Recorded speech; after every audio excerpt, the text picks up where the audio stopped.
Welcome to Infidelity Tales Lab. We're grateful you've chosen to join us today. Tell us, which part of the world are you watching from? Big city? Small town? Country? We'd love to know. Now, let's dive into today's story. Chapter 1. Foundations of Glass. Russell Mercer built his life on precision. As an architectural engineer who transformed abandoned buildings into modern marvels, he understood the importance of a solid foundation. At 42, he had constructed what he believed was the perfect life: a successful firm, a spacious home in the suburbs of Portland, and a 15-year marriage to Valerie, who had once been his college sweetheart.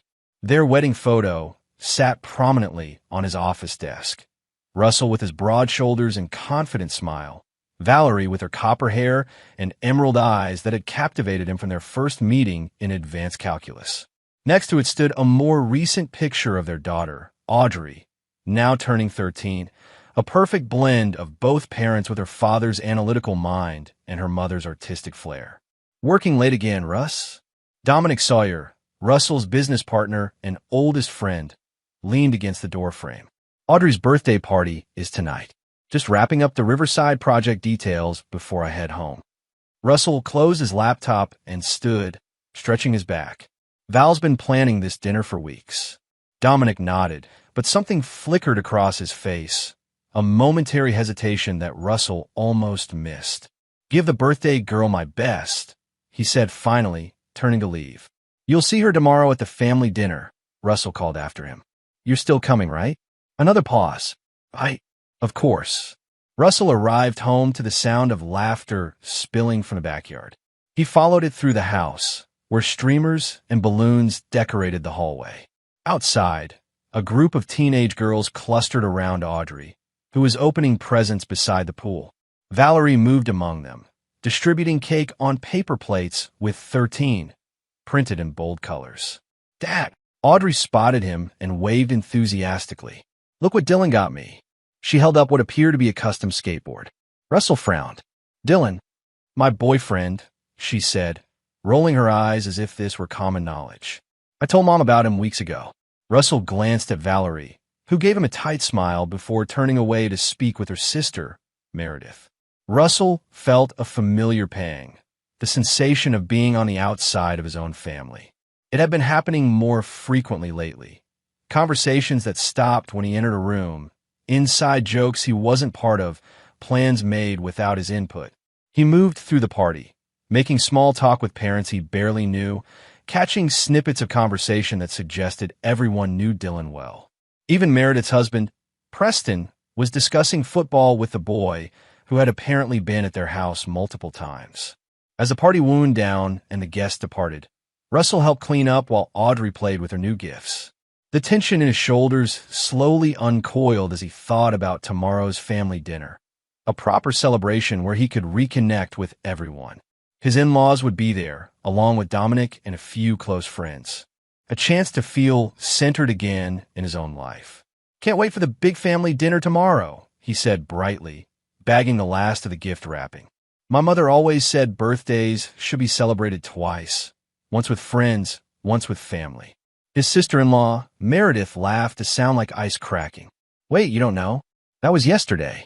Russell froze. "What?" His mother-in-law, Diane, pulled out her phone with a look of discomfort mixed with a strange satisfaction. "Here, see for yourself." She swiped through photos. The same dining room table where they had celebrated holidays for years, now laden with Audrey's favorite dishes. Toast being raised with everyone smiling. His father-in-law Gerald, Dominic and his wife, even Preston with his arm around Meredith. Everyone was there. Everyone except Russell. "There must be some mistake," he said, though the evidence was clear on the screen. Valerie snatched the phone from her mother's hand and shoved it into her purse. "Maybe take the hint next time," she snapped. The backyard fell silent. Audrey stared at her feet, suddenly fascinated by her shoelaces. No one would meet Russell's eyes except Diane, who watched him with a predatory curiosity. Russell didn't respond. His mind was already calculating, assembling pieces of a puzzle he hadn't known existed until now. The late nights when Valerie claimed to be with Meredith. The business trips that seemed to coincide with Dominic's absences from the office. The gradual exclusion from his daughter's life. He smiled, a cold, precise expression that made Diane take an involuntary step back. "I think it's time for cake," he said calmly, turning toward the house. "I haven't had any yet." Behind him, he heard Meredith whisper to Valerie, "He's taking it better than I expected." They had no idea what he was capable of taking, or giving back. Chapter 2. Fractures and Fault Lines. Russell spent the night on the sofa in his home office, staring at the ceiling and replaying years of interactions through a new lens. By dawn, he had compiled a mental inventory of suspicious circumstances, inconsistencies, and outright lies that had obscured the truth of his marriage. When he heard Valerie moving around the kitchen, he rose, showered in the guest bathroom, and dressed in one of the spare suits he kept for client emergencies. He found her sipping coffee and scrolling through her phone, seemingly unconcerned about the previous night's revelation. "Morning," he said, pouring himself coffee. "Audrey up yet?" "She's spending the day with Meredith," Valerie replied without looking up.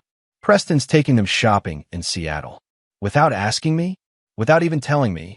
His voice remained level, a feat of control that would have impressed even his most demanding clients. Valerie finally met his gaze. "It was decided at the dinner. The one you missed." "The one I wasn't invited to," he corrected. "Why, Val? What's happening to us?" She set down her phone with deliberate care. "Nothing's happening, Russell. Nothing has changed. You've always been distant, married to your work, not to us. So, this is punishment? Excluding me from my daughter's birthday celebration?" "It wasn't exclusion. You were working late, as usual. We had to reschedule, and then—" She shrugged. "It just happened. Things don't just happen, Val. Not things like this." He leaned forward. "Is there someone else?" The question hung in the air for 3 heartbeats before she laughed. A brittle sound with no humor. "That's your explanation? That I must be cheating? God, Russell, maybe this is why I needed space from you. Everything is either perfect or broken with you. No in between." Russell nodded slowly. "I'm going to the office. We'll talk tonight." "Don't bother," she said, returning to her phone. "I'm having dinner with Diane. She's worried about me after your little scene yesterday." "My scene?" he echoed incredulously. Interesting perspective. At the office, Russell closed his door and pulled up the security system on his computer. As a precaution, he had installed cameras in their home years ago. Standard practice, he'd told Valerie, for a house with valuables.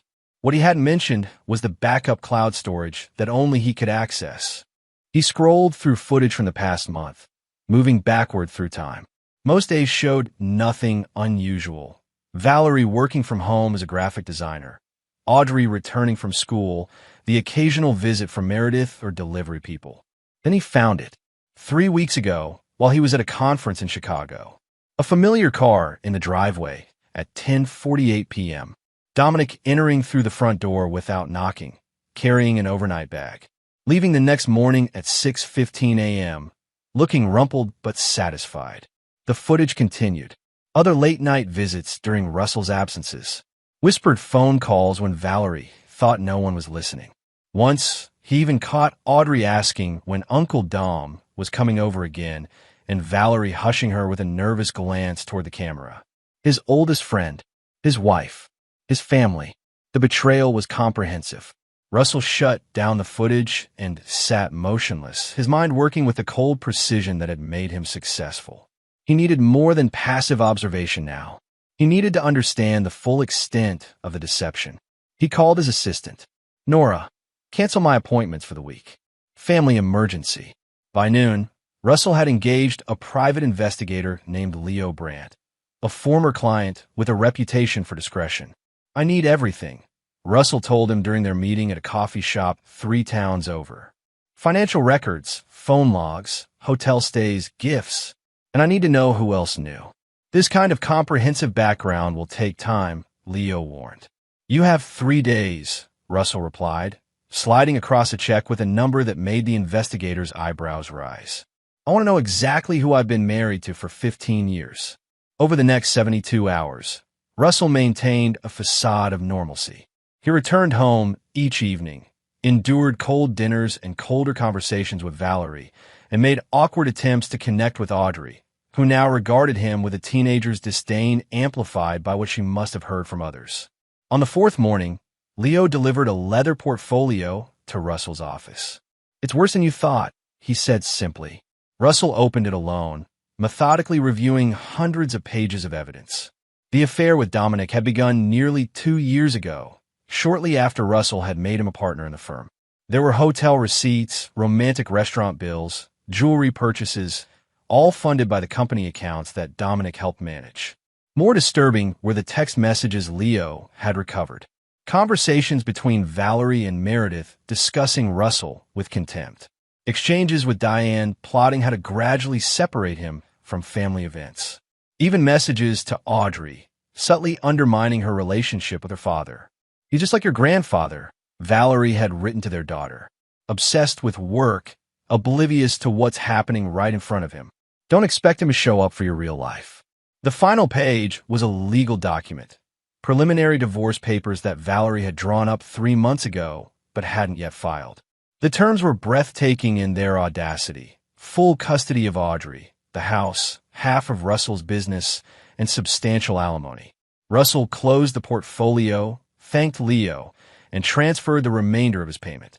Then he drove to the bank and opened a new account under his personal corporation, one that Dominic had no access to. By closing time, he had transferred enough funds to sustain operations for 6 months without touching the main company accounts. That night, when he returned home, Valerie was waiting in the living room. "We need to talk," she said, her voice artificially gentle. "About us. About the future." Russell set down his briefcase. "Yes," he agreed calmly. "We certainly do." Chapter 3. The Architect's Blueprint. "I want a divorce," Valerie stated, maintaining eye contact as if challenging him to object. "I've been unhappy for a long time, Russell." He nodded, settling into the armchair across from her. "Because of Dominic?" Her eyes widened fractionally, the only indication of surprise. "This isn't about anyone else. This is about us not working anymore." "Interesting," Russell said, opening his briefcase and removing Leo's portfolio. "Because I have extensive documentation suggesting otherwise." She stiffened. "You had me investigated? That's insane, Russell. This is exactly the controlling behavior I'm trying to escape." Rather than argue, he simply opened the portfolio and began laying out photographs. Valerie and Dominic entering hotel rooms, dining in secluded restaurants, embracing in what they thought were private moments. 2 years, Russell said quietly. "At least 2 years of my life built on lies." Valerie's composure cracked. "It just happened." "Things don't just happen," he interrupted, echoing their earlier conversation. "Not things like this." She changed tactics, her voice hardening. "Fine. Yes, Dominic and I are in love. He sees me, really sees me. When was the last time you looked at me as anything other than another project to perfect? And Audrey? Was turning my daughter against me also necessary for your happiness? She deserves to know what kind of man her father really is." Russell laughed, a sound so devoid of mirth that Valerie flinched. "And what kind is that exactly? The kind who works tirelessly to provide for his family? The kind who trusted his wife and best friend implicitly? Or perhaps you mean the kind who doesn't yet know what he's capable of when everything he values is stolen from him?" Fear flickered across Valerie's face before she masked it with disdain. "Are you threatening me? Because these divorce papers," she pulled out her own folder, "already account for emotional abuse." "I'm not threatening anything," Russell replied. "I'm simply informing you that I'm aware of the situation. Now, you mentioned divorce, and I agree it's necessary. But your terms are unacceptable." "You haven't seen my terms," she snapped. "Haven't I?" He extracted the draft divorce papers from his portfolio. "Filed under your maiden name with your attorney, Trevor Walsh. Quite ambitious, especially considering the prenuptial agreement you signed." Valerie paled. "How did you?" "I prefer to be thorough," Russell interrupted. "And speaking of thoroughness, I should mention that I've already consulted with the top 5 divorce attorneys in the state. Conflict of interest prevents them from representing you now." "That's dirty," she hissed. "No, Val. Dirty is conspiring with my in-laws to exclude me for my daughter's life. Dirty is embezzling from my company to finance your affair. Dirty is planning to take everything I've built while portraying me as an absentee father and husband. Valerie stood abruptly. You can't prove any of that. I don't need to prove it to know it's true, Russell said, closing his portfolio. But rest assured, I can prove whatever becomes necessary. Now, I suggest we handle this civilly. I'll have my attorney contact you with terms that reflect the prenuptial agreement. In the meantime, I'll be staying at the Harbor View Hotel. Running away? She sneered, regaining some confidence. Typical. Not running, Val. Planning. He stood and retrieved his briefcase. Oh, and you might want to warn Dominic. The firm's financial audit begins tomorrow. He left her standing in the living room, her face a mask of shock and rage. As he drove to the hotel, Russell made 3 calls. First to a locksmith to change the locks on his office, then to the company's accountant to initiate an emergency audit, and finally to a realtor to quietly list their vacation cabin, solely in his name, for immediate sale. By midnight, Russell had converted the hotel suite into a command center, with laptops, documents, and whiteboards filling the space. On the central board, he wrote 3 names: Valerie, Dominic, Diane. Beneath each, he began listing weaknesses, pressure points, and secrets that Leo had uncovered. For Valerie, it was her carefully constructed social image and her artwork, a series of sculptures she'd been working on for a gallery submission. For Dominic, his gambling debts and a DUI that Russell had helped expunge years ago. For Diane, her precarious financial situation that Valerie's father had kept hidden from everyone. Russell worked through the night, constructing a plan with the same methodical precision he applied to his architectural projects. By dawn, he had a blueprint for a different kind of demolition, one that would leave no visible scars, but would collapse the foundations of those who had betrayed him. When his phone rang at 6 a.m., he answered without checking the caller ID. Russell, Dominic's voice was cautious, hesitant. Val called me. We need to talk. Yes, Russell agreed, surveying his completed plan. We certainly do. Chapter 4, Opening Gambit. The conference room of Mercer and Sawyer Architectural Engineering felt smaller than usual as Russell sat at the head of the oval table, facing Dominic across its polished surface. Between them lay financial reports, project files, and client contracts, the anatomy of the business they had built together over a decade. An audit? Dominic's voice strained for casualness. Seems excessive for a routine financial review. Russell smiled thinly. Nothing routine about embezzlement, Dom. Embezzle. Dominic's face flushed. That's a serious accusation. It's not an accusation yet, Russell replied, flipping open a folder. Just an observation about certain irregularities. Hotel rooms in Boston when you were supposedly meeting clients in Chicago. Jewelry purchases classified as client appreciation gifts. Restaurant bills for 2 coded as business dinners. Dominic swallowed. I can explain. I'm sure you can, Russell interrupted. And you'll have plenty of opportunity when the forensic accountants arrive this afternoon. Russell, come on. We've been friends for 20 years. Were we? Russell leaned forward. I thought so. Until I saw the footage of you entering my home at night while I was away. Until I read your messages to my wife planning my daughter's birthday dinner. The one I wasn't invited to. Dominic paled. It's not what you think. It never is it? Tell me, was it worth it? Betraying me for Val. I love her, Dominic said finally, a note of defiance entering his voice. I've always loved her, even before you met her in college. Russell absorbed this new information with unsettling calm. Fascinating. So this has been brewing for, what, 20 years? No, I respected your marriage. I never would have. Dominic stopped himself. Never would have what? Pursued her if she hadn't been unhappy? If I hadn't been such a terrible husband? Russell's voice remained steady. Save the justifications. I'm not interested in why you did it. Only in what happens next. Which is what, exactly? Dominic asked, wariness replacing defensiveness. Russell slid a document across the table. Your resignation, effective immediately. You'll sell your partnership shares back to me at the original purchase price. No appreciation. In exchange, I won't press charges for the financial improprieties. You're blackmailing me. I'm offering you a way out that doesn't involve prison, Russell corrected. Your choice. Dominic stared at the document, then at Russell. And what about Val? My wife is no longer your concern. If you hurt her, I don't hurt people, Dom. I simply ensure they experience the natural consequences of their choices. Russell checked his watch. You have until the accountants arrive at 2 o'clock. Then this offer expires. After Dominic left, resignation signed, office belongings in a cardboard box, Russell called an emergency staff meeting. With calm authority, he informed the team that Dominic had resigned for personal reasons and that all his projects would be redistributed. No one questioned the explanation, though Nora, his assistant, gave him a look that suggested she suspected more. By evening, Russell had secured the company's financial stability and removed Dominic's access to all accounts and client files.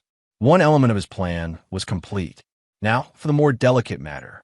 He drove to his in-laws' sprawling colonial home in the historic district, where Gerald and Diane had lived for 40 years. Gerald answered the door, his imposing frame belying his 70 years. Russell, he said, surprise evident in his voice. Didn't expect to see you. I need to speak with both of you, Russell replied. It's important.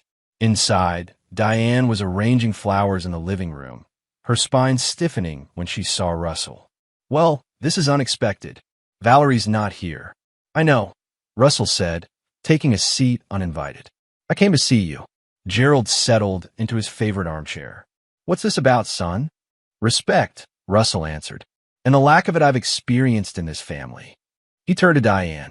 Starting with you. Diane's carefully manicured fingers paused on a lily stem. I don't know what you're talking about. The dinner you organized for my daughter, without me. The text you sent Valerie about finally being rid of him. The conversations with Meredith about how to divide the family assets once Valerie left me. Russell listed each point calmly. Should I continue? Gerald looked between them, confusion giving way to understanding. Diane? What is he talking about? He's making things up, she insisted, but her voice lacked conviction. He's trying to turn you against me because Valerie finally stood up to him. Interesting interpretation, Russell mused. Gerald, did you know that Diane has been withdrawing money from your retirement account for the past 3 years? About $300,000 in total. The color drained from Diane's face. That's a lot, is it? Russell produced a bank statement from his pocket and handed it to Gerald. Your accountant was quite helpful when I mentioned potential financial elder abuse. Gerald scanned the document, his expression hardening. Diane, is this true? I had expenses, she said defensively. Family needs that you wouldn't understand. Like funding Valerie's affair with Dominic? Russell suggested. Or perhaps the gambling debts Preston accumulated that Meredith couldn't cover? Gerald's hands trembled as he set down the statement. I want you both out of my house. Now, Gerald, please, Diane began. Out, he thundered, rising from his chair with surprising agility. Russell, we'll discuss this tomorrow. I need time to process. Russell nodded, standing. Of course.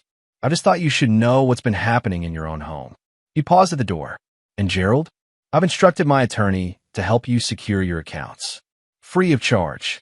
As he drove away, Russell watched in the rearview mirror as Diane frantically called someone on her phone, pacing on the front porch while Gerald closed the curtains against her. The second domino had fallen. Later that night, in his hotel room, Russell received a text from Valerie. What have you done? Mom's hysterical. Dominic's not answering his phone, and Meredith says Preston is talking about leaving town. Stop this now. Russell didn't reply.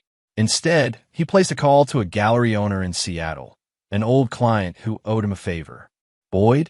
Russell Mercer. Remember that exhibition space we discussed? I'd like to make a substantial donation to secure it for a very specific artist. Chapter 5. The Queen's Sacrifice. The invitation arrived at Russell's hotel suite by courier. Embossed cream cardstock announcing the opening of a new exhibition at the Westlake Gallery in Seattle. Featured artist, Valerie Mercer. Russell smiled at the irony. Valerie had been working toward this moment for years. Her debut as a serious sculptor, stepping out from the shadow of her commercial graphic design work. What she didn't know was that Russell had arranged it all, pulling strings with Boyd Winters, the gallery owner who had designed the foundation for Russell's first major project. The exhibition was scheduled for Friday evening, just 3 days away. Phase 2 of his plan was unfolding perfectly. That afternoon, Russell visited Audrey at school, signing her out for a family appointment. The school counselor gave him a sympathetic look as they left. "Your mom told you about the separation," Russell said as they drove toward the coast. Audrey stared out the window, her profile so similar to Valerie's that it made his chest ache. "She said you're trying to ruin everything. Is that what you believe?" She shrugged, the quintessential teenage response. "I don't know what to believe anymore. Everyone's lying."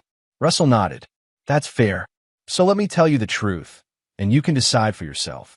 For the next hour, as they walked along the rocky beach near the lighthouse where he had proposed to Valerie, Russell explained the situation in terms appropriate for a 13-year-old. He didn't vilify her mother, but didn't shield her from reality either.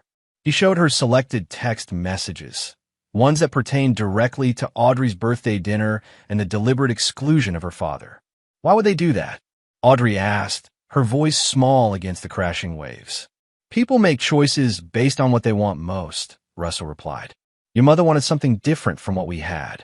That's her right. But how she went about it, that was wrong." And Uncle Dom, the hurt in her voice was palpable. He made his choice too. They sat on a driftwood log as the sun began to set, casting long shadows across the sand. "What happens now?" Audrey finally asked. "That depends partly on you," Russell said. "I'll always be your father, no matter what. But I need to know if you want to be part of my life." Tears welled in her eyes. "Of course I do, even if it means seeing less of your mother, less of Meredith and Preston." She considered this, showing a maturity beyond her years. "Can I think about it?" "As long as you need." He handed her a small box. "Happy birthday. Your real present." Inside was a silver necklace with a lighthouse pendant, their special place. Audrey clutched it tightly, then asked to be taken to Valerie's. Russell drove her home, watching as she walked up the path without looking back. It hurt, but he understood. She needed time to reconcile the conflicting narratives of her life. The next day, Russell executed the third phase of his plan. He contacted Trevor Walsh, the attorney Valerie had consulted about divorce. "I understand you're representing my wife," Russell said when they met in Walsh's downtown office. Walsh, a sharp-featured man with calculating eyes, neither confirmed nor denied. "What can I do for you, Mr. Mercer?" "You can advise your client that I'm amenable to an equitable division of assets, provided certain conditions are met." Walsh raised an eyebrow. "Such as?" Russell slid a folder across the desk. "These are my terms. They're non-negotiable." The attorney scanned the documents, his expression revealing nothing. "These are unusual demands, but legally sound," Russell pointed out. "I'm not asking for anything unreasonable, just accountability. The public nature of this acknowledgement is essential," Russell finished. "I want everyone who has benefited from the lies to witness the truth." Walsh studied him for a moment. "I'll present these to Mrs. Mercer, but I doubt she'll agree." "She will," Russell assured him. "By Friday evening." "What makes you so confident?" Russell stood to leave. "Because by then, she'll understand exactly what's at stake." That evening, Russell received a furious call for Valerie. "A gallery opening?" she hissed. "You arranged this?" "Congratulations," he replied calmly. "Isn't this what you've always wanted? Recognition for your work. Not like this. Not as some twisted revenge plot." "Revenge?" Russell sounded genuinely surprised. "This is an opportunity, Val. Boyd Winters rarely features new artists." "And what's the catch?" she demanded. "There's always a catch with you." "No catch. Just an invitation. I'll be there, of course, to support your work." "Stay away from my exhibition," she warned. "Our name is still on the invitation," he reminded her. "Valerie Mercer. We're still married, remember? At least until you agree to my terms." He ended the call before she could respond. Then he made another call to Gerald. "I'd like you to accompany me to Valerie's exhibition on Friday," Russell said without preamble. Gerald's voice was tired. "Diane's already planning to attend, with Meredith and Preston." "I know. That's why I'm asking you to come with me instead." A pause. "Why should I?" Because you deserve to see the full picture before deciding where your loyalties lie. Another longer pause. What time should I be ready? The pieces were aligning perfectly. Russell returned to his board, where Valerie, Dominic, and Diane's names were now joined by Meredith and Preston. Under each, he had noted actions taken and reactions observed. Only one element remained unaddressed: the sculptures themselves. Russell made a final call to Boyd Winters. Has the collection been delivered? He asked. Yesterday, Boyd confirmed. You were right about their quality. Provocative work. And my special request. The lighting is being installed as we speak. It'll be exactly as you specified. Russell thanked him and hung up, a sense of anticipation building. Friday would bring everything full circle. The day of the exhibition arrived with a clarity that seemed appropriate for what was to come. Russell dressed with particular care. A charcoal suit, crimson tie, Valerie's favorite color on him, and the cufflinks she had given him on their 10th anniversary. He collected Gerald at 6, noting the older man's haggard appearance. Difficult few days? Russell asked as they drove to Seattle. Gerald nodded grimly. Diane's moved in with Meredith. She's claiming I've lost my mind, that you've manipulated me. And what do you believe? I believe my bank statements, Gerald replied. And the private investigator I hired confirmed everything else he told me. The Westlake Gallery was already crowded when they arrived, Seattle's art enthusiasts mingling with critics and collectors. Russell spotted Valerie immediately, resplendent in an emerald gown that matched her eyes, her copper hair swept into an elegant updo. She was speaking animatedly with a group of admirers, Diane and Meredith flanking her protectively. Let's get a drink, Russell suggested to Gerald, steering him toward the bar set up in the corner. As they waited, Russell surveyed the room, noting the positions of Valerie's sculptures, 7 pieces arranged strategically throughout the space. Each was illuminated by precisely positioned spotlights, just as he had requested. Boyd Winters approached them, hand extended. Russell, glad you could make it. And you must be Mr. Reynolds, Valerie's father. An honor to meet you, sir. Gerald shook his hand mechanically. Quite a turnout. Indeed, your daughter's work has generated significant buzz. The series title, Betrayed Trust, really resonates with people. Russell suppressed a smile. Valerie had always been transparent in her art, even when she thought she was being subtle. If you'll excuse me, Boyd said, it's almost time for the formal introduction. As Boyd moved to the center of the gallery, Russell guided Gerald to a position with an unobstructed view of all 7 sculptures. The crowd quieted as Boyd welcomed everyone and began to extol Valerie's artistic vision. In Betrayed Trust, Valerie Mercer explores the complex dynamics of human relationships through abstract forms that nonetheless convey powerful emotions, Boyd announced. Each piece represents a facet of betrayal. The lies we tell, the truths we hide, the masks we wear. Valerie stepped forward to appreciative applause, her smile radiant until she spotted Russell and Gerald. Her expression faltered momentarily before she recovered. Thank you all for coming, she began. This collection represents 2 years of work inspired by, she hesitated, by personal experiences and observations. Russell raised his glass to her in a silent toast, his gaze unwavering. She looked away quickly, continuing her prepared remarks about artistic process and emotional authenticity. As she spoke, Russell reached into his pocket and pressed a small remote control. Instantly, the lighting in the gallery shifted, subtly at first, then more dramatically as ultraviolet elements activated within each spotlight. The sculptures began to transform. Invisible elements painted with UV-reactive pigments, added during the installation under Russell's direction, emerged across each piece. Words, dates, snippets of text messages, hotel receipts, all the evidence of Valerie's affair with Dominic and the conspiracy to exclude Russell from his family, rendered in glowing script across the very art that was meant to be her triumph. Gasps rippled through the crowd as the hidden messages became apparent. Valerie stopped mid-sentence, her face draining of color as she realized what was happening. "What is this?" she whispered, loud enough for those nearest to hear. Russell stepped forward. "It's the truth, Val. illuminated for everyone to see, just like your art was meant to do. Diane moved toward them, fury in her eyes. You monster! How dare you ruin her moment? I didn't create these messages, Russell replied calmly. I merely made them visible. Every word is authentic, straight from your phones, your emails, your secret conversations. The gallery had fallen silent, the audience transfixed by the unfolding drama and the transformed sculptures. Critics were already photographing the pieces, murmuring about meta-commentary and performance art about betrayal within betrayal. Gerald stood rigid beside Russell, his gaze fixed on a sculpture where his wife's messages about diverting his retirement funds were now clearly visible. My God, he murmured. Meredith pushed through the crowd, dragging a reluctant Preston behind her. This is slander. You'll be hearing from our lawyers. Nothing slanderous about the truth, Russell countered.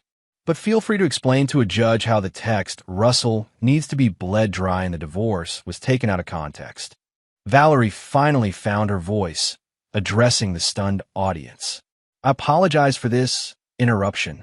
My husband and I are going through a difficult separation, and this is his idea of revenge. Not revenge, Russell corrected. Accountability. You wanted recognition for your work, Val. All of it. He turned to Boyd. Mr. Winters, I believe we discussed a special prize for the collection if purchased in its entirety. Boyd, professional to the core despite the chaos, nodded. $200,000 as agreed. I'll take them, Russell said, producing a cashier's check. Consider it a divorce settlement. Valerie's eyes widened. You can't do this. Actually, I can. And I'll be donating the collection to the Contemporary Art Museum, with the stipulation that they be displayed exactly as they appear now. He gestured to the glowing text that revealed her betrayal. Permanently. As security discreetly ushered the most vocal spectators outside, Russell approached Valerie. My attorney has the divorce papers ready. My terms are simple. I keep my company, you keep the house. Joint custody of Audrey. No alimony either way. And these, he gestured to the sculptures, become part of your artistic legacy. Her voice shook with rage and humiliation. You've destroyed me. No, Val. You did that yourself. I'm just making sure the right story is told. He handed her his attorney's card. You have until Monday to decide. As Russell guided a shell-shocked Gerald toward the exit, he felt a hand on his arm. It was Audrey, tears streaming down her face. Dad, she whispered, I want to go with you. He looked at his daughter, surprised. Are you sure? She nodded, the lighthouse pendant gleaming at her throat. I made my choice. Chapter 6, Counterattack. The Sunday morning headlines in the Seattle Arts section read, Betrayal Illuminated. Mercer exhibition sparks controversy and bidding war. Photos of Valerie's UV-exposed sculptures accompanied the article, which described the innovative dual-layer technique and raw emotional honesty of the work. Critics were divided, some calling it a breakthrough, others dismissing it as divorce drama masquerading as art. Russell read the coverage with satisfaction as he prepared breakfast in his newly rented waterfront condo. Audrey was still sleeping in the second bedroom, exhausted from the emotional turmoil of the past few days. She had called Valerie after they left the gallery, explaining her decision to stay with Russell. The conversation had ended with Valerie's shouting audible even through the phone. His satisfaction was short-lived. At 9 o'clock, his phone rang. Nora, his assistant, calling on a Sunday. Russell, she sounded breathless. Someone broke into the office last night. The police are here now. He arrived at Mercer and Sawyer, soon to be renamed Mercer Design. 20 minutes later, 2 police officers were cataloging the damage. Smashed computers, overturned furniture, project files strewn across the floor.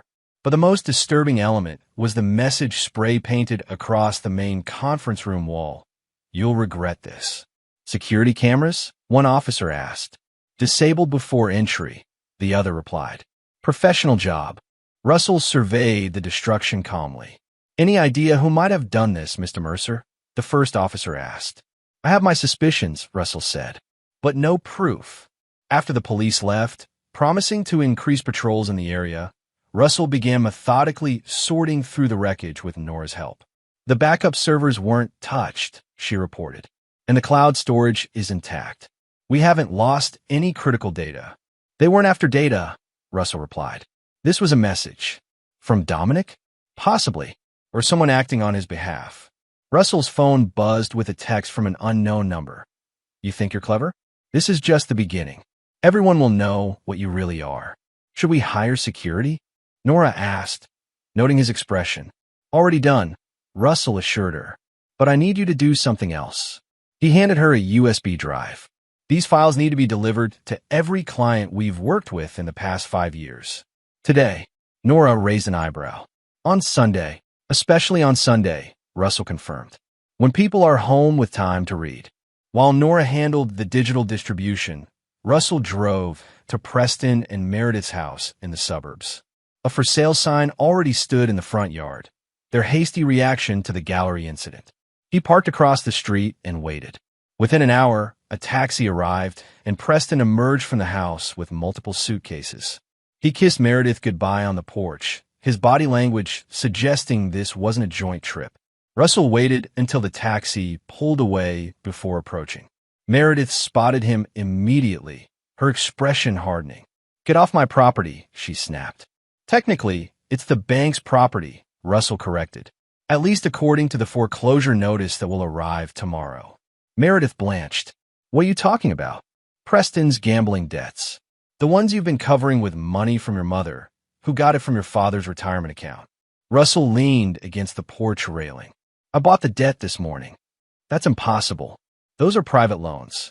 Not so private when they're from offshore entities eager to avoid scrutiny. They were quite happy to sell to a legitimate businessman for 80 cents on the dollar. Meredith's composure cracked. What do you want from me? Haven't you done enough? Actually, no, Russell replied. You helped orchestrate my exclusion from my daughter's life. You encouraged Valerie's affair. You laughed at that dinner, the one I wasn't invited to. It was just a dinner, she protested. It was a symbol of something much larger, Russell corrected. And now you have a choice. Pay the debt in full by Friday or lose the house. That's $500,000. Where am I supposed to get that kind of money? Russell shrugged. Not my problem. Though I hear the gallery showing was quite successful. Perhaps your sister could help, if she's still speaking to you after you convinced her to destroy her marriage. He turned to leave, then paused. Oh, and Preston left the country, by the way.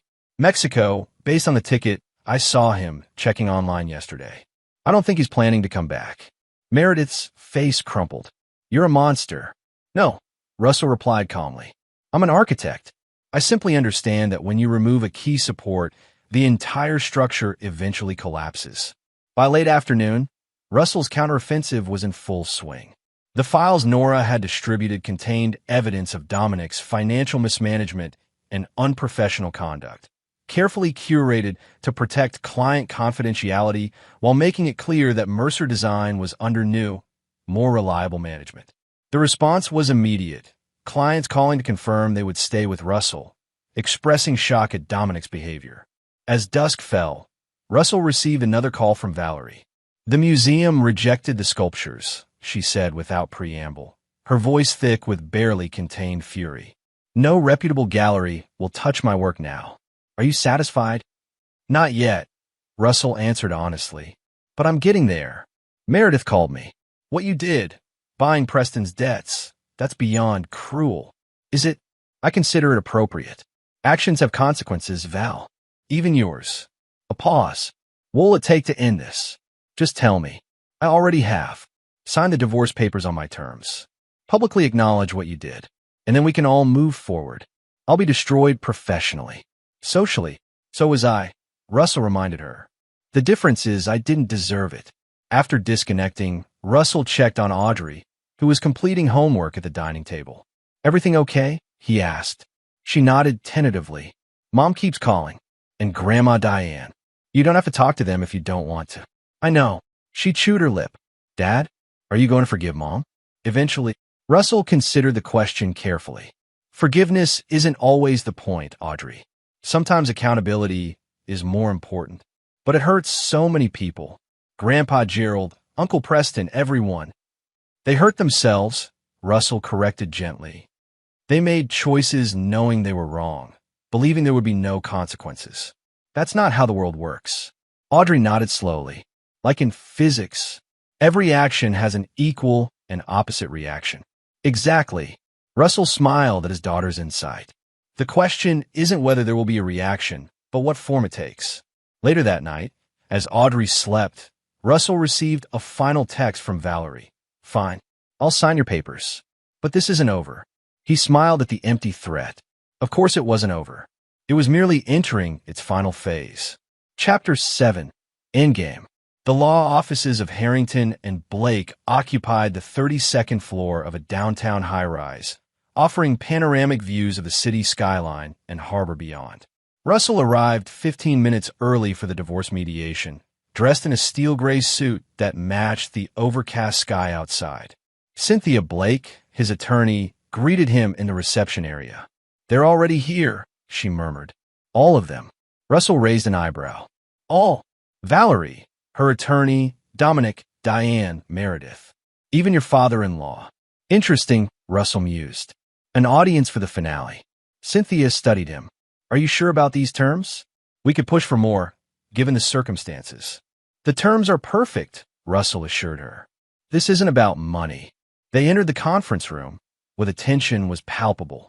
Valerie sat beside Trevor Walsh, her face a mask of cold dignity despite the dark circles under her eyes.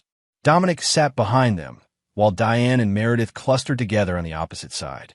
Gerald sat alone at the far end of the table, separate from everyone. "Mr. Mercer," Walsh began formally, "my client has agreed to your proposed settlement terms, with one addition." He slid a document across the table. "A non-disclosure agreement. For all parties." Russell skimmed the document, then passed it to Cynthia without comment. She read it thoroughly before speaking. "This NDA would prevent my client from discussing the circumstances of the divorce with anyone," she observed, "including the events at the gallery exhibition." "Precisely," Walsh confirmed. "What's done is done, but there's no need for further public airing of private matters." Russell leaned forward. "I understand the desire for discretion, but I have a counter-proposal." He removed a folder from his briefcase. A public statement, jointly issued, acknowledging the facts of the situation. Valerie's composure finally broke. "You want me to publicly confess to an affair? To humiliate myself even further?" "I want the truth acknowledged," Russell corrected, "by everyone involved." Diane scoffed. "This is absurd. You've had your revenge, Russell. The gallery, the sculptures, buying Preston's debt.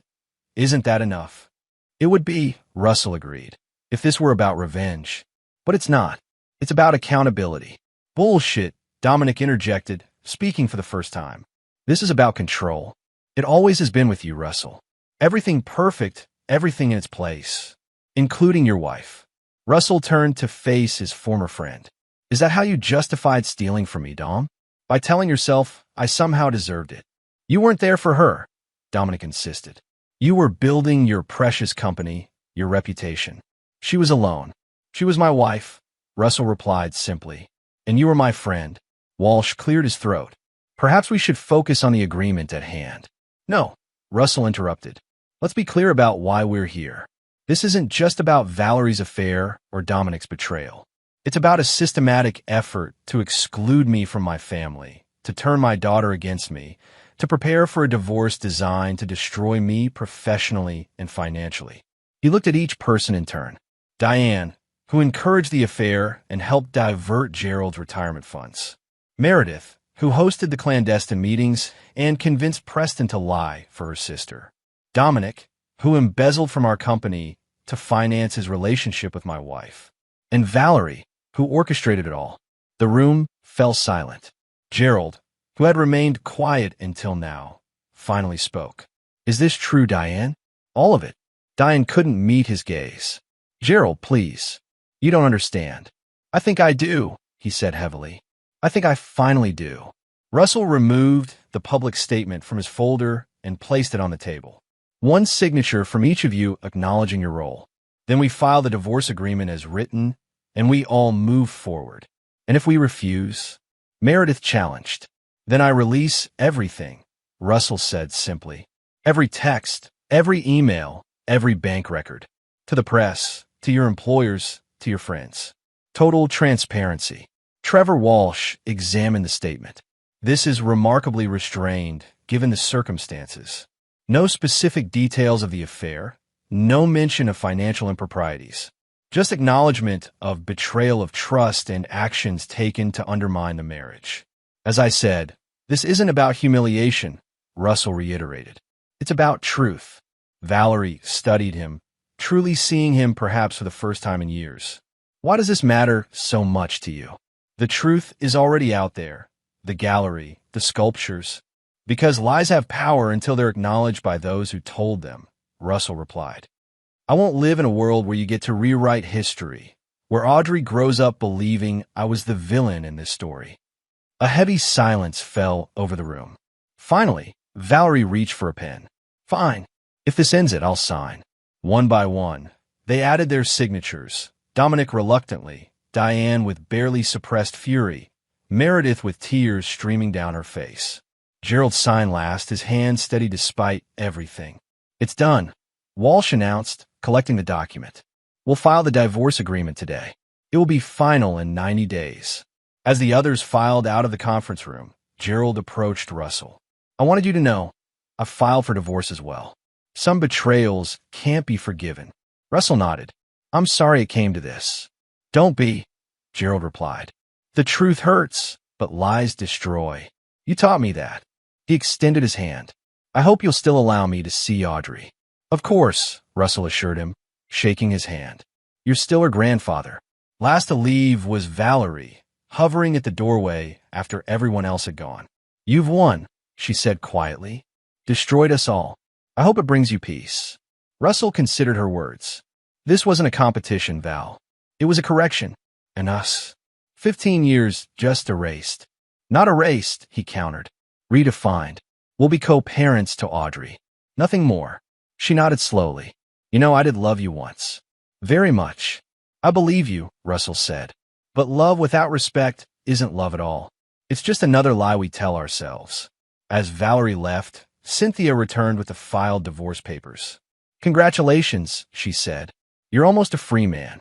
Russell stared out at the skyline, watching storm clouds gathering over the harbor. Freedom was never the goal, he replied. Just clarity. Chapter 8. Reconstruction. 6 months after the divorce was finalized, Russell stood in the lobby of a newly christened Mercer Designs headquarters. A renovated warehouse with exposed brick walls and steel beams that reflected his architectural philosophy. Honesty in materials, transparency in structure. The company had not only survived the scandal but thrived. When clients were forced to choose between Russell's proven reliability and Dominic's cheaper but questionable services, most chose Russell. Dominic's new venture, launched with Valerie's financial support, had secured only 2 small projects and was already rumored to be failing. The Anderson proposal is ready for review, Nora informed him, handing over a presentation folder. And Audrey called. She'll be late for dinner. Debate club meeting. Russell nodded, smiling at the mention of his daughter. At 14, Audrey was flourishing despite the family upheaval.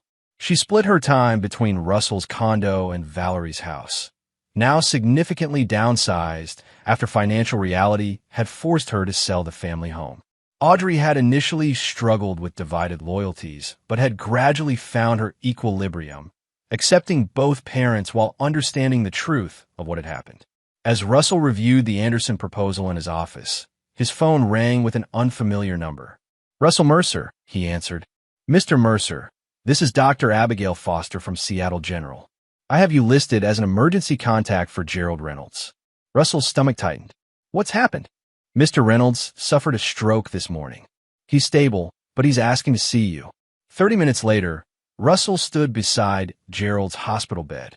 The once imposing man looked diminished against the white sheets, though his eyes remained alert. Didn't mean to disrupt your day, Gerald said, his speech slightly slurred from the stroke. Family comes first, Russell replied simply. Gerald smiled weakly. Still family, then? Even after everything.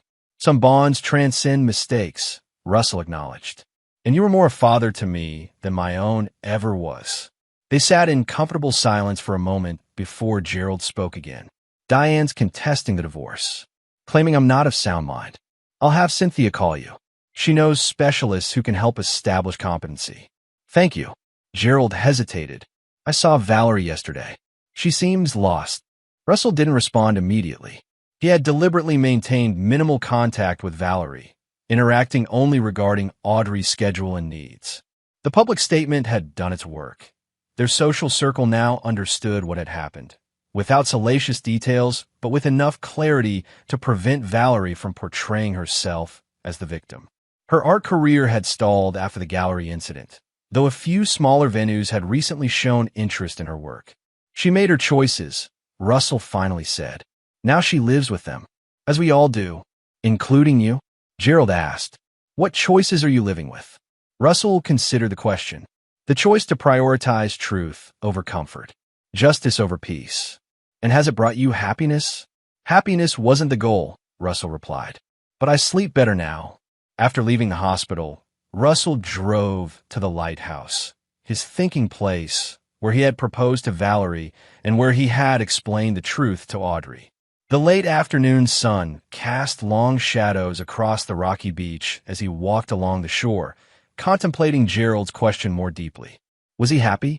The anger that had fueled his meticulous revenge had burned away, leaving a cooler, clearer perspective. He had achieved exactly what he intended. Accountability for those who betrayed him, preservation of his relationship with Audrey, and professional continuity. By those measures, he had succeeded completely. Yet something remained unresolved, not with Valerie or Dominic or the others, but within himself. The architect in him recognized that demolition was only the first step in rebuilding. The question was, what would he build now? His phone vibrated with a text from Audrey. Debate 1. Can we celebrate at Luigi's? Russell smiled, typing back, absolutely. Meet you there at 7.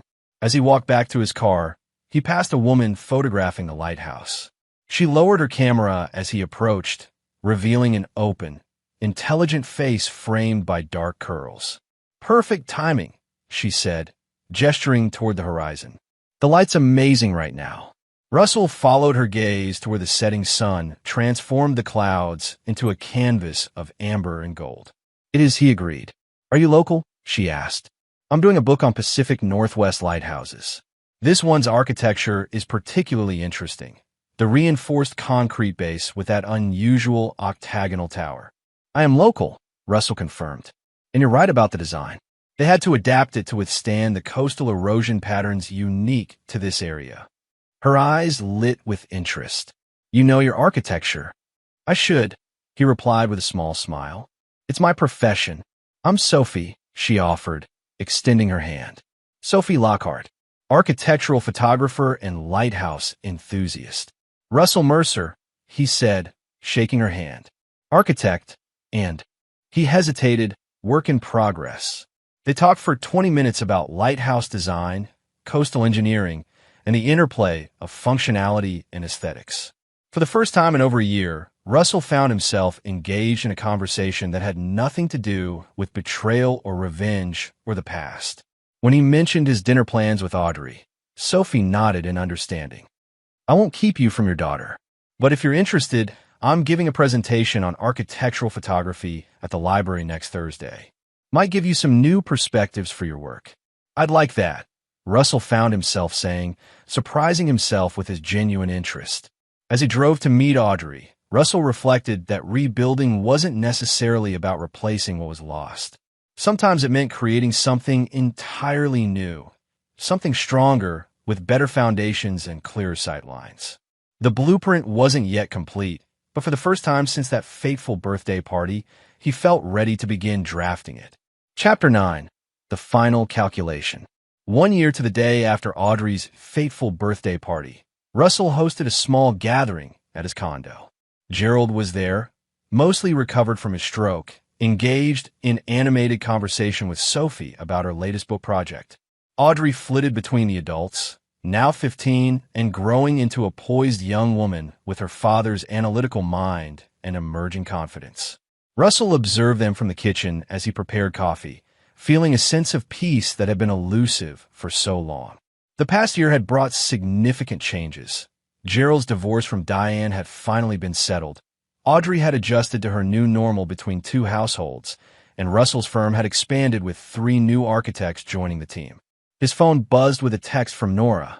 Sawyer Design officially filed for bankruptcy today. Thought you should know. Russell absorbed this information without surprise. Dominic's venture had been struggling for months, unable to secure major clients despite drastically undercutting competitors' bids. According to industry gossip, Dominic had grown increasingly desperate, cutting corners on materials and design safety to compensate for his financial shortfall. Another text followed. Also, V was at the office earlier. Left something for you. This was unexpected. Russell and Valerie maintained strict boundaries, communicating only about Audrey through scheduled calls or emails.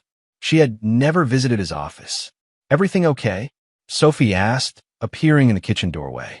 Over the past 6 months, she had become an increasingly important part of Russell's life. First as a friend who shared his passion for structural integrity and design philosophy. Then as something more. Yes, he assured her. Just work.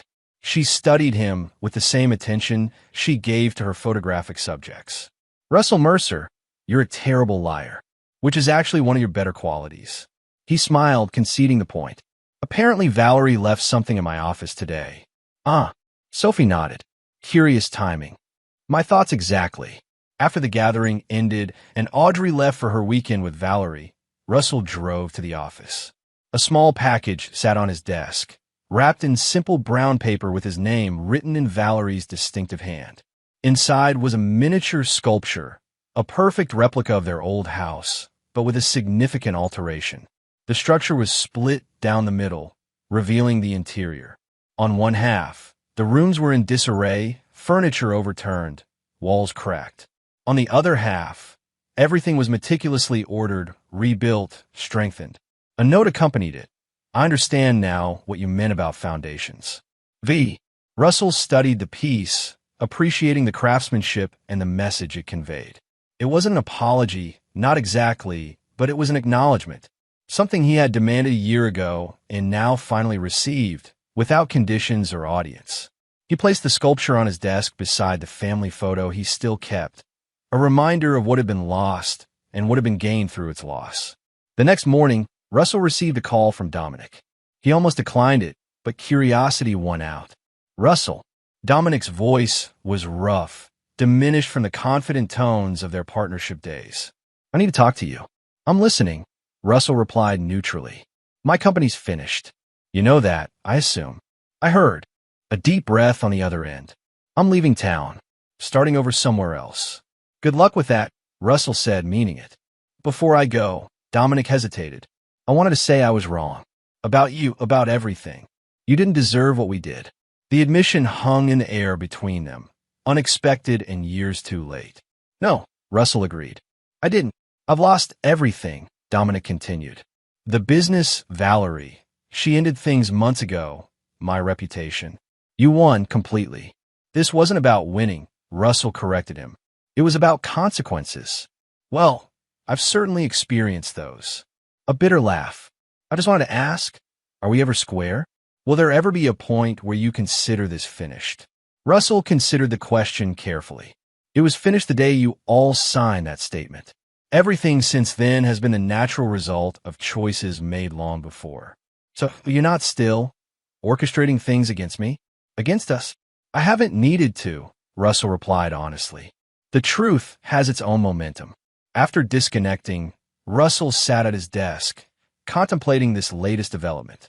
Dominic leaving town. Valerie's tacit acknowledgement. The pieces of his calculated revenge had fallen exactly as he'd designed, the structure collapsing under its own weight once the support of lies was removed. That evening, Russell took Sophie to the lighthouse. As they walked along the shore, he found himself recounting Dominic's call, something he hadn't planned to share.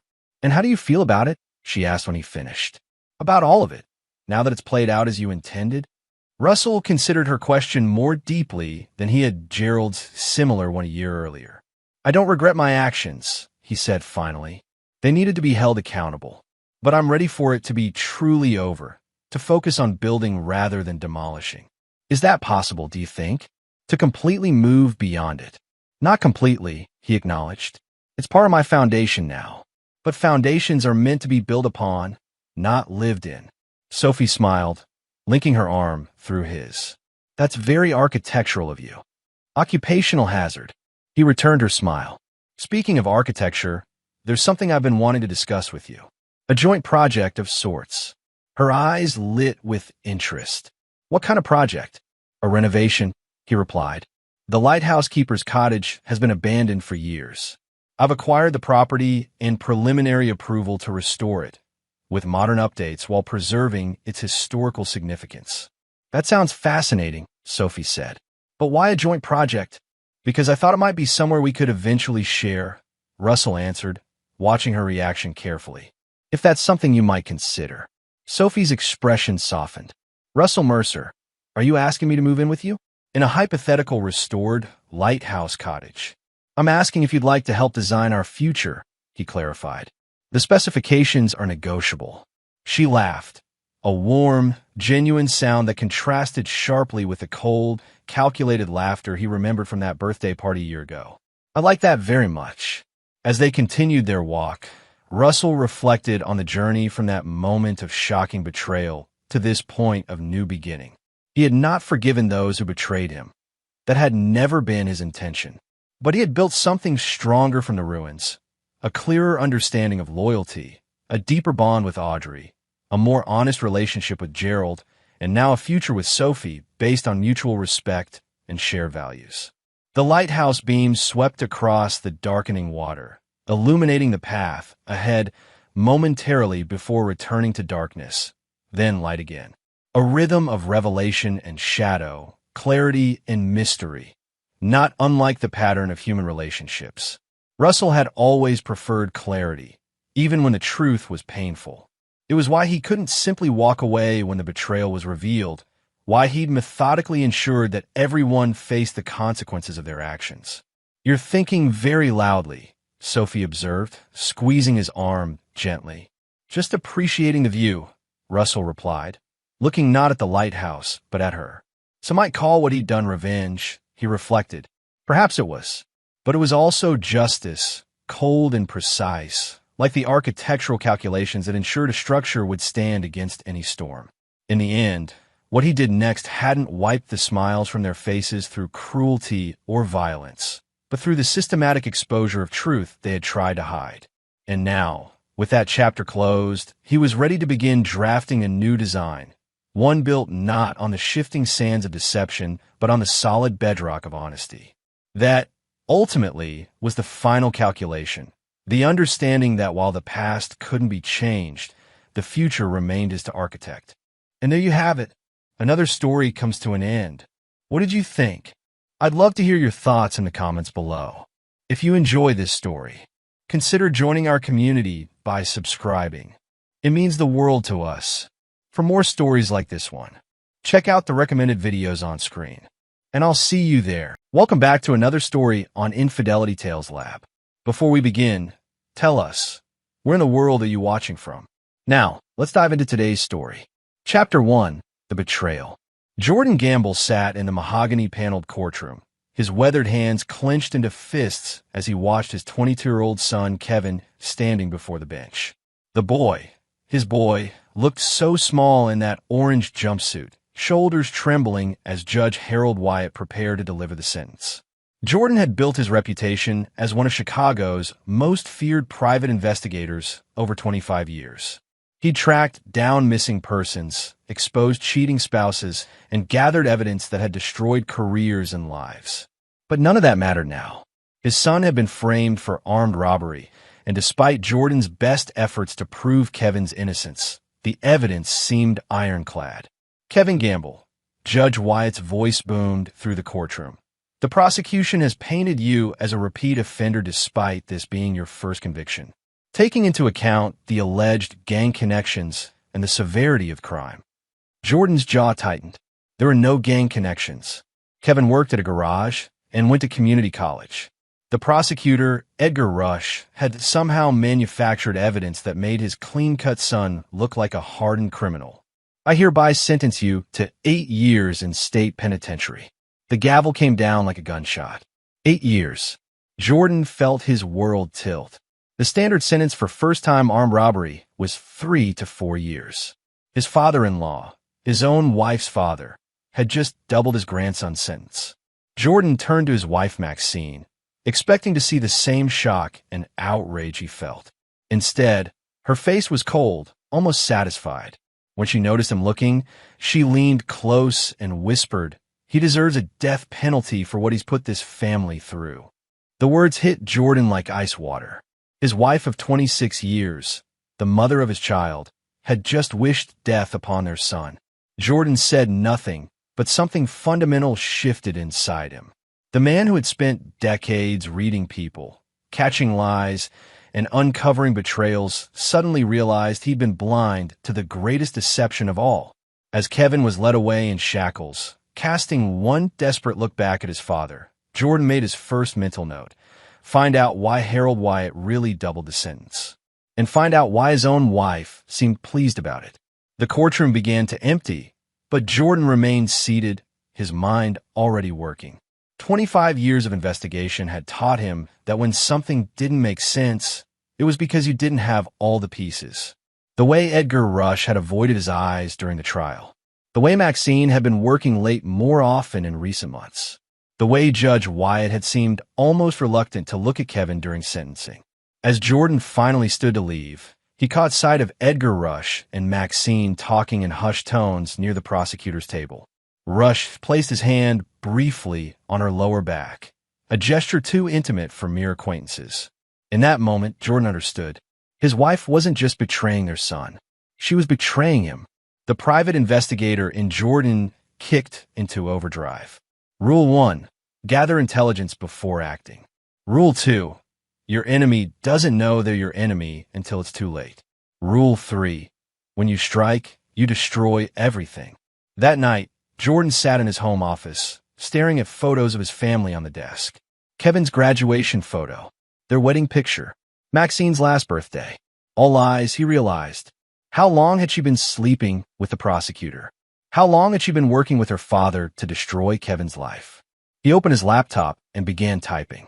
If Maxine thought she could manipulate the system against his son, she was about to learn what happened when you betrayed Jordan Gamble. Chapter 2. The Investigation. 2 weeks after Kevin's sentencing, Jordan sat in his car outside the downtown law offices where Edgar Rush worked. At 52, Jordan had the patience of a predator and the instincts of a man who'd survived Chicago's mean streets before building his investigation business. He'd been watching Rush for 3 days, learning his patterns, documenting his movements. Rush was 41, divorced, and apparently had a taste for married women. Jordan had already confirmed what he suspected. Edgar and Maxine had been meeting at the Riverside Hotel every Tuesday and Thursday for the past 4 months. But Jordan needed more than adultery. He needed to understand the full scope of their betrayal. His phone buzzed with a text from Maxine. "Working late again tonight. Don't wait up." Jordan smiled coldly. She was probably with Rush right now, celebrating their victory over Kevin. His son was already in Stateville Correctional Center, where Jordan's contacts told him the boy was struggling but surviving. Kevin still maintained his innocence, still believed his father would find a way to clear his name. Jordan planned to do exactly that, and so much more. He'd spent his career building a network of contacts throughout Chicago's legal system, law enforcement, and criminal underworld. Judges who owed him favors, cops who'd used his services, criminals who respected his word. It was time to call in every debt. His first stop was Alice Johns, a defense attorney who specialized in appeals. Alice was one of the few lawyers in Chicago who wasn't afraid to take on corrupt prosecutors and judges. She was also someone Jordan had helped out of a bind years ago when her ex-husband had tried to frame her for embezzlement. "Jordan," Alice said, settling into her office chair across from him. "I heard about Kevin. I'm sorry. 8 years seems excessive." It was more than excessive. It was personal. Jordan slid a manila folder across her desk. "I need you to look into something." Alice opened the folder, revealing photos of Edgar Rush and Maxine together, bank records showing unusual deposits in Maxine's account, and a detailed timeline of meetings between Rush and Judge Wyatt. "How did you get bank records?" Alice asked. You don't want to know. Jordan's voice was flat. What I want to know is whether you can build a case for prosecutorial misconduct and judicial bias. Alice studied the documents. This is extensive. But Jordan, even if we can prove an affair and some coordination, overturning Kevin's conviction won't be easy. We need to show they deliberately manufactured evidence or withheld exculpatory evidence. Then that's what we'll find. Jordan leaned forward. Alice, my son is innocent. My wife and her lover put him in prison to clear the way for their affair and probably to get their hands on my assets. My father-in-law doubled the sentence because Edgar Rush asked him to. I'm going to prove all of it. Alice was quiet for a long moment. What do you need from me? File the appeal. Start making noise about prosecutorial misconduct. I want Edgar Rush looking over his shoulder. And I want you to be ready with paperwork for Kevin's next hearing. After leaving Alice's office, Jordan drove to his next appointment. Buddy Herman ran a security company that specialized in surveillance equipment and information acquisition. Buddy was an ex-cop who'd been forced out for being too aggressive, but he was loyal to the people who treated him right. Jay Gamble, Buddy said, using Jordan's old street nickname. Heard your boy got railroaded. What do you need? I need Edgar Rush's office bugged. His home, his car, everything. Buddy nodded. Illegal as hell, but doable. What about your wife? Her too. I want to know every conversation, every meeting, every plan they have. This is going to be expensive. Jordan pulled out an envelope thick with cash. This is just a down payment. I want them to hang themselves with their own words. That evening, Jordan returned home to find Maxine cooking dinner as if nothing had happened. She'd been doing this for weeks, playing the grieving mother while secretly celebrating their son's imprisonment.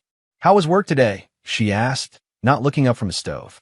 Productive, Jordan replied. I'm working on some new cases. Maxine glanced at him. Nothing that will interfere with Kevin's situation, I hope. Harold says it's best if we don't make waves. Kevin needs to accept responsibility for his actions.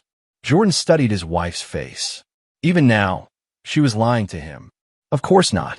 I just want what's best for our son. Maxine smiled, apparently satisfied. Good. Edgar stopped by today, by the way. He wanted to check on how we're doing. That was thoughtful of him. Yes, he's very caring. Jordan excused himself and went to his office. He had calls to make and plans to finalize.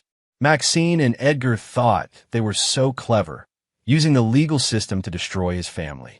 They had no idea they'd just declared war on someone who'd spent 25 years learning how to destroy people professionally. He opened his laptop and began typing notes. Subject: complete destruction of Edgar Rush and Maxine Gamble. Timeline: for weeks maximum. Methods: all necessary. The hunt was about to begin. Chapter 3: the setup. 3 weeks into his investigation, Jordan had everything he needed to begin phase 1 of his plan.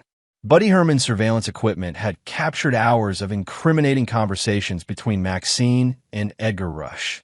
The audio quality was crystal clear as Jordan played back their most damning exchange from the previous Tuesday. Harold came through for us, Edgar's voice said through the speakers. 8 years. The kid won't be a problem anymore. And Jordan still doesn't suspect anything, Maxine replied. He's so focused on trying to prove Kevin's innocence. He can't see what's right in front of him. Once we get him to sign the divorce papers, half his assets become yours. Then we can start our new life together. What about the insurance policy? What about it? Jordan's worth more dead than alive, Edgar. Just saying. Jordan had listened to that conversation a dozen times, each replay strengthening his resolve. His wife wasn't just planning to divorce him. She was considering having him killed. And Edgar Rush, the prosecutor who'd railroaded his son, was in on everything. But Jordan had more than just audio recordings. Through his network of contacts, he discovered that Edgar Rush had a gambling problem. The prosecutor owed serious money to some very serious people, specifically Melvin Combs, who ran high-stakes poker games for Chicago's political elite. Edgar had been using his position to feed information to certain defense attorneys in exchange for cash, trying to pay off his debts. Even better, Judge Harold Wyatt had his own secrets. Jordan's investigation revealed that the judge had been taking bribes for lighter sentences in exchange for contributions to his wife's charity, the charity that Maxine helped run. The family connection ran deeper than anyone realized. Jordan was putting together a plan that would destroy all three of them simultaneously when his phone rang. The caller ID showed Kevin's correctional facility. "Dad." Kevin's voice was strained, exhausted. "Kevin, how are you holding up?" "It's hard in here, Dad, but I'm managing. Some of the guys are looking out for me because they know you." "Dad, I need you to know I didn't do what they said I did. I was at work when that robbery happened. My boss will vouch for me." "I know, son. I've always known, and I'm going to get you out of there." The appeals process could take years. "It won't take years." Jordan's voice was steel. "Kevin, there's going to be another hearing soon. When it happens, I need you to trust me completely. No matter what you see or hear, remember that your father loves you and will never let anyone hurt you." After hanging up, Jordan made his next call to Alice Johns. "Alice, I need you to request an emergency hearing. File a motion claiming new evidence of prosecutorial misconduct and judicial bias." "Jordan, we've been through this. We need more than. We have more. Much more. Just file the motion and be ready. The hearing is going to be very interesting." Jordan's final call was to Cecil Montgomery, a bail bondsman who owed Jordan several favors. Cecil also had connections to some of Chicago's more entrepreneurial citizens. "Cecil, I need a favor. A big one." "Name it, Jordan." "You saved my daughter's life when you found her after she was kidnapped. I owe you everything. I need you to collect a debt from Edgar Rush. He owes Melvin Combs about $200,000 from poker games. I want you to buy that debt and then apply pressure. Serious pressure. You want him hurt? Not yet. I want him desperate. Scared. Making bad decisions. Consider it done." The pieces were falling into place.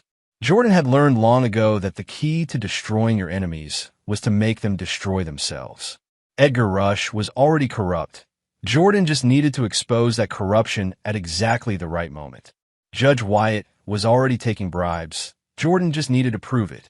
And Maxine was already planning Jordan's death. She just needed to be caught in the act. 2 days later, Jordan received word that the emergency hearing had been scheduled.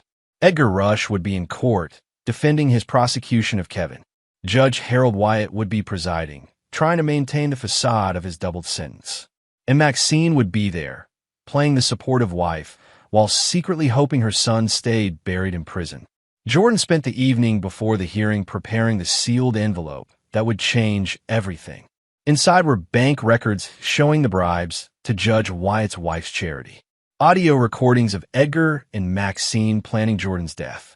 Photos of Edgar's gambling debts and the money he'd taken from defense attorneys. And a detailed timeline showing how they'd all worked together to frame Kevin. But the most damaging evidence was a video recording from the night of the robbery. Jordan had finally tracked down the convenience store's security footage that the police had somehow lost. The video clearly showed Kevin at his job across town when the robbery occurred. It also showed the actual perpetrators, 2 men Jordan recognized as associates of Melvin Combs. The same Melvin Combs who now owned Edgar Rush's gambling debts. Jordan smiled as he sealed the envelope. Tomorrow, his enemies would learn what happened when they betrayed the wrong man's family. And Kevin would finally come home. Chapter 4. The Revelation. The emergency hearing was packed. Jordan sat in the gallery, watching as Edgar Rush took his place at the prosecutor's table, looking haggard and nervous. The man had clearly been under pressure. Cecil Montgomery had done his job well. Maxine sat beside Jordan, playing the role of concerned mother, occasionally dabbing her eyes with a tissue. Judge Harold Wyatt entered looking confident, perhaps even smug. He'd doubled Kevin's sentence and gotten away with it. In his mind, the case was closed. Alice Johns stood to address the court. "Your Honor, we have new evidence that calls into question the entire prosecution of Kevin Gamble. Evidence that suggests prosecutorial misconduct, witness tampering, and judicial bias." Edgar Rush shot to his feet. "Your Honor, this is clearly a desperate attempt to—" "Mr. Rush," Alice interrupted, "you'll have your chance to respond. But first, I think the court needs to see what we've discovered." Jordan stood and walked toward the front of the courtroom. Every eye followed him as he approached Alice and handed her the sealed envelope. Edgar Rush's face went pale. Judge Wyatt's confident expression began to crack. "Mr. Gamble," Judge Wyatt said, his voice strained, "you're not an attorney. You can't." "I'm a licensed private investigator providing evidence to counsel," Jordan replied calmly. "Perfectly legal, Your Honor." Alice opened the envelope and began reading. Her eyes widened as she scanned the documents. Behind him, Jordan heard Maxine's sharp intake of breath. She was smart enough to know this wasn't going according to plan. "Your Honor," Alice said, "I need to enter several pieces of evidence into the record. First, bank records showing payments from various defense attorneys to prosecutor Edgar Rush in exchange for information about their clients' cases." Edgar Rush looked like he might be sick. "Your Honor, this is preposterous. These records are obviously fabricated." "Second," Alice continued, "audio recordings of conversations between Mr. Rush and Mrs. Maxine Gamble, discussing how they conspired to frame Kevin Gamble in order to clear the way for their adulterous affair." Maxine gasped behind Jordan. He turned to look at her and smiled coldly. The tears in her eyes weren't fake anymore. "Third, evidence of payments to Mrs. Dorothy Wyatt's charity in exchange for favorable sentences from Judge Harold Wyatt." Judge Wyatt's face had gone completely white. "This hearing is out of order. I'm declaring a recess." "Fourth," Alice's voice rose to be heard over the judge's protests. "Security footage from the night of the alleged robbery, clearly showing Kevin Gamble at his workplace across town when the crime occurred." The courtroom erupted. Reporters began frantically taking notes. Edgar Rush looked around desperately, as if seeking an escape route. Judge Wyatt was banging his gavel, demanding order. But Jordan wasn't finished. He'd spent 3 weeks planning this moment, and he wanted everyone to understand the full scope of the betrayal. "Alice," he said, his voice carrying clearly through the chaos, "play the recording from last Tuesday." Alice connected her phone to the courtroom's audio system. Suddenly, Maxine's voice filled the room. "Jordan's worth more dead than alive, Edgar." "Just saying." Edgar's voice followed. "Once we get him to sign the divorce papers, half his assets become yours. Then we can start our new life together." The courtroom fell silent. Jordan turned to face his wife, who was now openly sobbing. 26 years of marriage, Maxine, and you were planning to have me killed." "Jordan, I can explain." "No need." Jordan's voice was ice. "I heard everything. Every conversation. Every plan. Every lie." Judge Wyatt had abandoned his gavel and was trying to leave the bench, but 2 U.S. Marshals who'd been waiting in the back of the courtroom moved to block his path. Alice had contacted the FBI before the hearing. The evidence Jordan had gathered implicated federal crimes. "Your Honor," Alice said formally, "I move for the immediate release of Kevin Gamble and the dismissal of all charges. I also request that this court be made aware that the FBI has been investigating corruption in this jurisdiction for several months." As if on cue, FBI agents entered the courtroom. Edgar Rush bolted for the side door, but found his path blocked by Cecil Montgomery and 2 very large men who worked for Melvin Combs. The bail bondsman had been waiting for exactly this moment. "Mr. Rush," one of the FBI agents called out, "we need to speak with you about your gambling debts and how you've been paying them off with information from the prosecutor's office." Edgar's shoulders slumped in defeat. He was trapped between federal investigators and angry criminals. There was nowhere to run. Judge Wyatt was already being escorted out in handcuffs, his judicial immunity worthless against the evidence of bribery and corruption. As he passed Jordan, he whispered, "You have no idea what you've done. This goes deeper than you think." Jordan smiled. "I know exactly how deep it goes, Harold, and I know exactly who else is involved." Maxine stood shakily, her face streaked with tears and makeup. "Jordan, please. We can work this out. I made mistakes, but—" "The only mistake you made," Jordan said quietly, "was thinking you could betray my son and live to enjoy it. You're done, Maxine. Your lover is done. Your father is done. And in about 20 minutes, Kevin is going to walk out of prison a free man." As FBI agents moved to arrest Maxine for conspiracy to commit murder, she looked at Jordan one last time. I loved you once. No, Jordan replied. You loved what I could give you. You never loved me. And you sure as hell never loved our son. The courtroom was clearing out as various law enforcement agencies took custody of their respective prisoners. Alice approached Jordan with a smile. Kevin should be released within the hour. You did it, Jordan. Phase 1 is complete, Jordan corrected. But this isn't over. Judge Wyatt was right. This does go deeper. And I'm going to root out every bit of corruption that tried to destroy my family. Jordan walked out of the courthouse a free man whose son would soon be equally free. But he wasn't satisfied yet.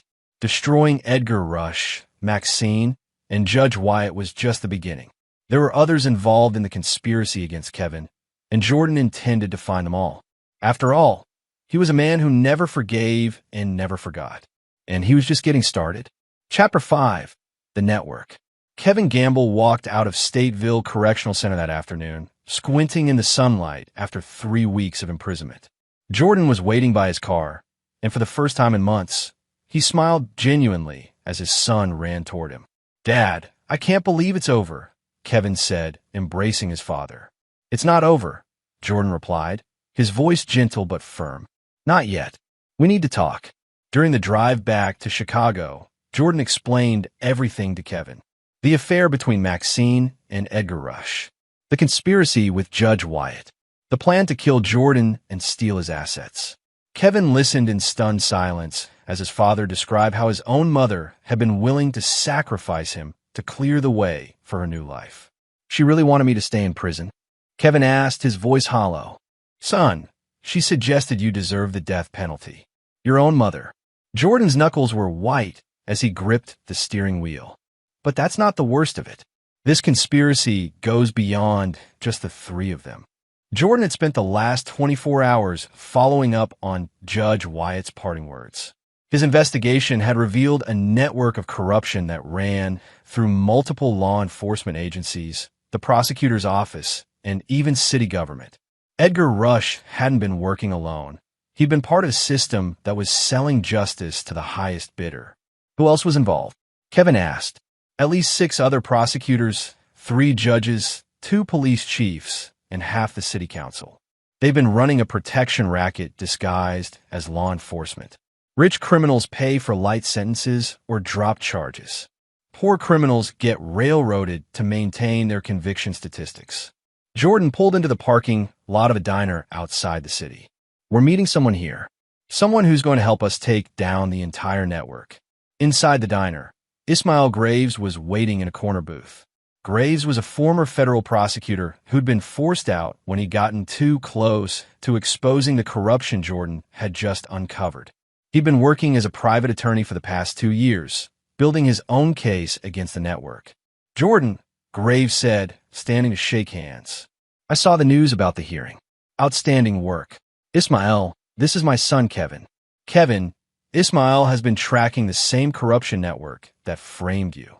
As they sat down, Graves pulled out a thick folder. Edgar Rush was small time compared to what's really going on. The network has been operating for at least 5 years. They've fixed hundreds of cases, stolen millions in evidence money, and probably gotten dozens of innocent people convicted. How many people are we talking about? Jordan asked. At least 30 city and county officials. Maybe more. They call themselves the syndicate, and they meet monthly to divide up territories and coordinate their activities. Kevin leaned forward. Are you saying there are other innocent people in prison because of these people? Dozens of them, Graves confirmed. Young men mostly, from poor families who couldn't afford real legal defense. They needed scapegoats to maintain their conviction rates, while they let the real criminals walk free. Jordan felt his anger building again. It wasn't enough that they destroyed his family. They've been destroying other families for years. What do you need from me? Your evidence was crucial, but we need more. The FBI investigation you triggered is going to force them underground.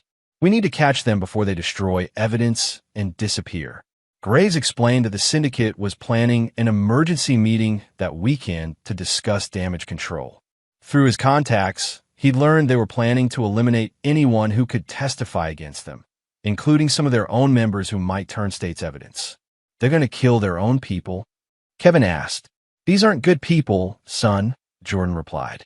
When cornered animals get desperate, they eat their young. Graves slid a photograph across the table. It showed a warehouse on the south side of Chicago. They're meeting here Saturday night. If we can get recordings of that meeting, we'll have enough to bring down the entire network. That's FBI territory, Jordan pointed out. The FBI has been investigating for months and gotten nowhere. These people are too smart, too careful. But you've already proven you can outthink them. Jordan studied the photograph. The warehouse was in a rough neighborhood, surrounded by empty lots and abandoned buildings. It would be heavily guarded, and the people inside would be armed and desperate. I'll need help, he said finally. I know some people, Graves replied. Ex-military, ex-law enforcement. People who've been screwed over by this same network. This is dangerous, Dad, Kevin said. These people already tried to destroy our family. If they find out you're coming after them. Jordan looked at his son. Kevin, your mother betrayed us both.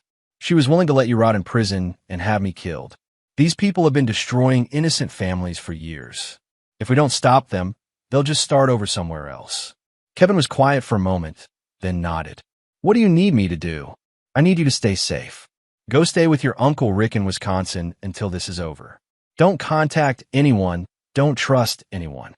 Can you do that? Dad, I want to help. You help by staying alive and safe. These people have already proven they'll kill to protect their secrets. After Kevin left for Wisconsin, Jordan spent the next 2 days planning the most dangerous operation of his career. Graves had recruited 4 men to help. Jim Eaton and Israel Hill, both former military police who'd been framed and drummed out of the service by corrupt officers. Derek Stratton, an ex-Chicago cop who'd been fired for refusing to take bribes, and Joshua Rich, a private security contractor who specialized in surveillance. The plan was simple but risky. They would infiltrate the warehouse meeting, record everything, and get the evidence to the FBI before the syndicate could react. Jordan would lead the team, using his knowledge of surveillance and investigation to coordinate the operation. But Jordan had a secondary plan he didn't share with Graves or the others. He'd spent 25 years learning that sometimes the law wasn't enough. Sometimes, when people betrayed everything good and decent, they needed to face consequences that went beyond prison time. The syndicate had destroyed his family, railroaded his son, and corrupted everything they touched. Saturday night, Jordan intended to make sure they never hurt another innocent family again. And if that required going beyond the law he'd served most of his life, so be it. Some betrayals demanded permanent solutions.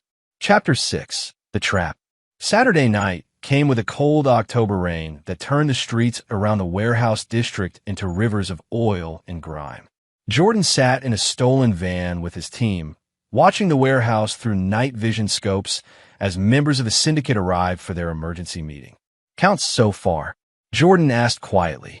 15 vehicles, probably 30 to 40 people inside. Jim Eaton reported. Security is heavy. They've got sentries posted at every entrance. Jordan had spent 2 days studying the warehouse's layout and the backgrounds of everyone expected to attend. Besides Edgar Rush, who was already in federal custody, Judge Harold Wyatt, also arrested, and several other lower-level conspirators, the meeting would include the real power players: District Attorney Jesse Flynn, Police Chief Robert Nelson, and City Councilman Cecil Montgomery. What the syndicate didn't know was that Jordan had inside information about their plans. Through a contact in the mayor's office, someone who'd grown tired of the corruption, Jordan knew they were planning to eliminate several witnesses and destroy evidence. They were also discussing permanently removing Jordan himself as a threat. They know I'm coming, Jordan said, checking his recording equipment one final time. This whole meeting might be a trap. Then why are we here? Derek Stratton asked. Because sometimes you have to walk into the trap to spring it properly. Jordan's real plan was more complex than simple surveillance. He'd spent the last 48 hours setting up his own trap, one that would catch the syndicate in the act of planning murders while simultaneously exposing the full scope of their corruption to the public. Through his network of contacts, Jordan had arranged for local news crews to be accidentally in the area when the raid went down. He'd also ensured that several honest FBI agents not compromised by the syndicate, will be standing by to make arrests. But first, he needed to get inside and document their crimes. Israel, you're with me. Jim and Derek, maintain perimeter watch. Joshua, monitor police frequencies. If this goes wrong, we need to know if corrupt cops are coming to help them. Jordan and Israel Hill moved through the rain toward the warehouse's north entrance. Israel was a former Army Ranger who'd been discharged under false accusations of assault, accusations that Jordan's investigation had proven were fabricated by the same network they were now infiltrating. The sentries were overconfident, relying on the warehouse's isolated location rather than proper security protocols. Jordan and Israel neutralized 2 guards silently, using techniques they both learned in very different contexts. The guards would wake up with headaches, but nothing worse. Inside the warehouse, Jordan could hear voices echoing from the main floor. He and Israel made their way to an office overlooking the meeting area, where they had a clear view and audio recording range. Below them, 37 members of the syndicate sat around a collection of tables, looking like a board meeting from hell. District Attorney Jesse Flynn was standing at the front, addressing the group. "The rush situation has exposed us," Flynn was saying. "The FBI is already moving on the judges and prosecutors we can't trust to keep quiet. We need to accelerate our contingency plans." Police Chief Robert Nelson stood up. "What about Jordan Gamble? He's the one who brought this all down. If we don't deal with him, he'll keep digging until he exposes everyone." "Gamble is a problem that needs a permanent solution," Flynn agreed, along with his son and that federal prosecutor Graves, who's been sniffing around. Jordan continued recording as they discussed specific plans to murder him, Kevin, and Ismail Graves. They talked about making it look like a robbery gone wrong, or perhaps a car accident. These weren't abstract criminal conspiracies. They were detailed murder plots against specific individuals. But Jordan wasn't just there to record. He was there to end this. He activated a signal device that sent a message to Joshua Rich, Phase 2. Suddenly, the warehouse's main lights went out, replaced by emergency lighting that cast eerie shadows throughout the building. At the same time, Jordan's voice echoed through the warehouse's PA system. He'd hacked into their communications earlier. "Ladies and gentlemen of the syndicate," Jordan's voice boomed through the speakers. "This is Jordan Gamble. You've been discussing my murder for the last 10 minutes. I thought you should know I've been recording every word." Chaos erupted below. People were shouting, drawing weapons, running for exits. But Jordan had planned for this too. "You might want to look outside before you try to leave," Jordan continued through the PA. "The FBI has the building surrounded. Local news crews are filming everything. And I've just transmitted recordings of your murder conspiracy to every major news outlet in Chicago." Through the office window, Jordan could see the panic on Flynn's face as she realized the scope of their exposure. This wasn't just about prosecution anymore. It was about public humiliation and the complete destruction of their network. But several members of the syndicate weren't going down quietly. Jordan saw weapons being drawn, heard orders being shouted to find him and kill him. "Israel," Jordan said quietly, "time to go. They're going to come looking for us, and they're not planning to arrest us." As they moved toward their exit route, Jordan activated one more device. Throughout the warehouse, speakers began playing recordings of the syndicate's own conversations over the past year. Discussions of bribes, fixed cases, and destroyed evidence. Every crime they committed was being broadcast to the FBI agents and news crews outside. The war wasn't over yet, but the syndicate was about to learn what happened when they declared war on the wrong man's family. Chapter 7. The Hunt. Jordan and Israel fought their way through the warehouse as syndicate members systematically searched for them. The emergency lighting created a maze of shadows and confusion, but Jordan had studied the building's layout obsessively. He knew every exit, every hiding spot, every potential advantage.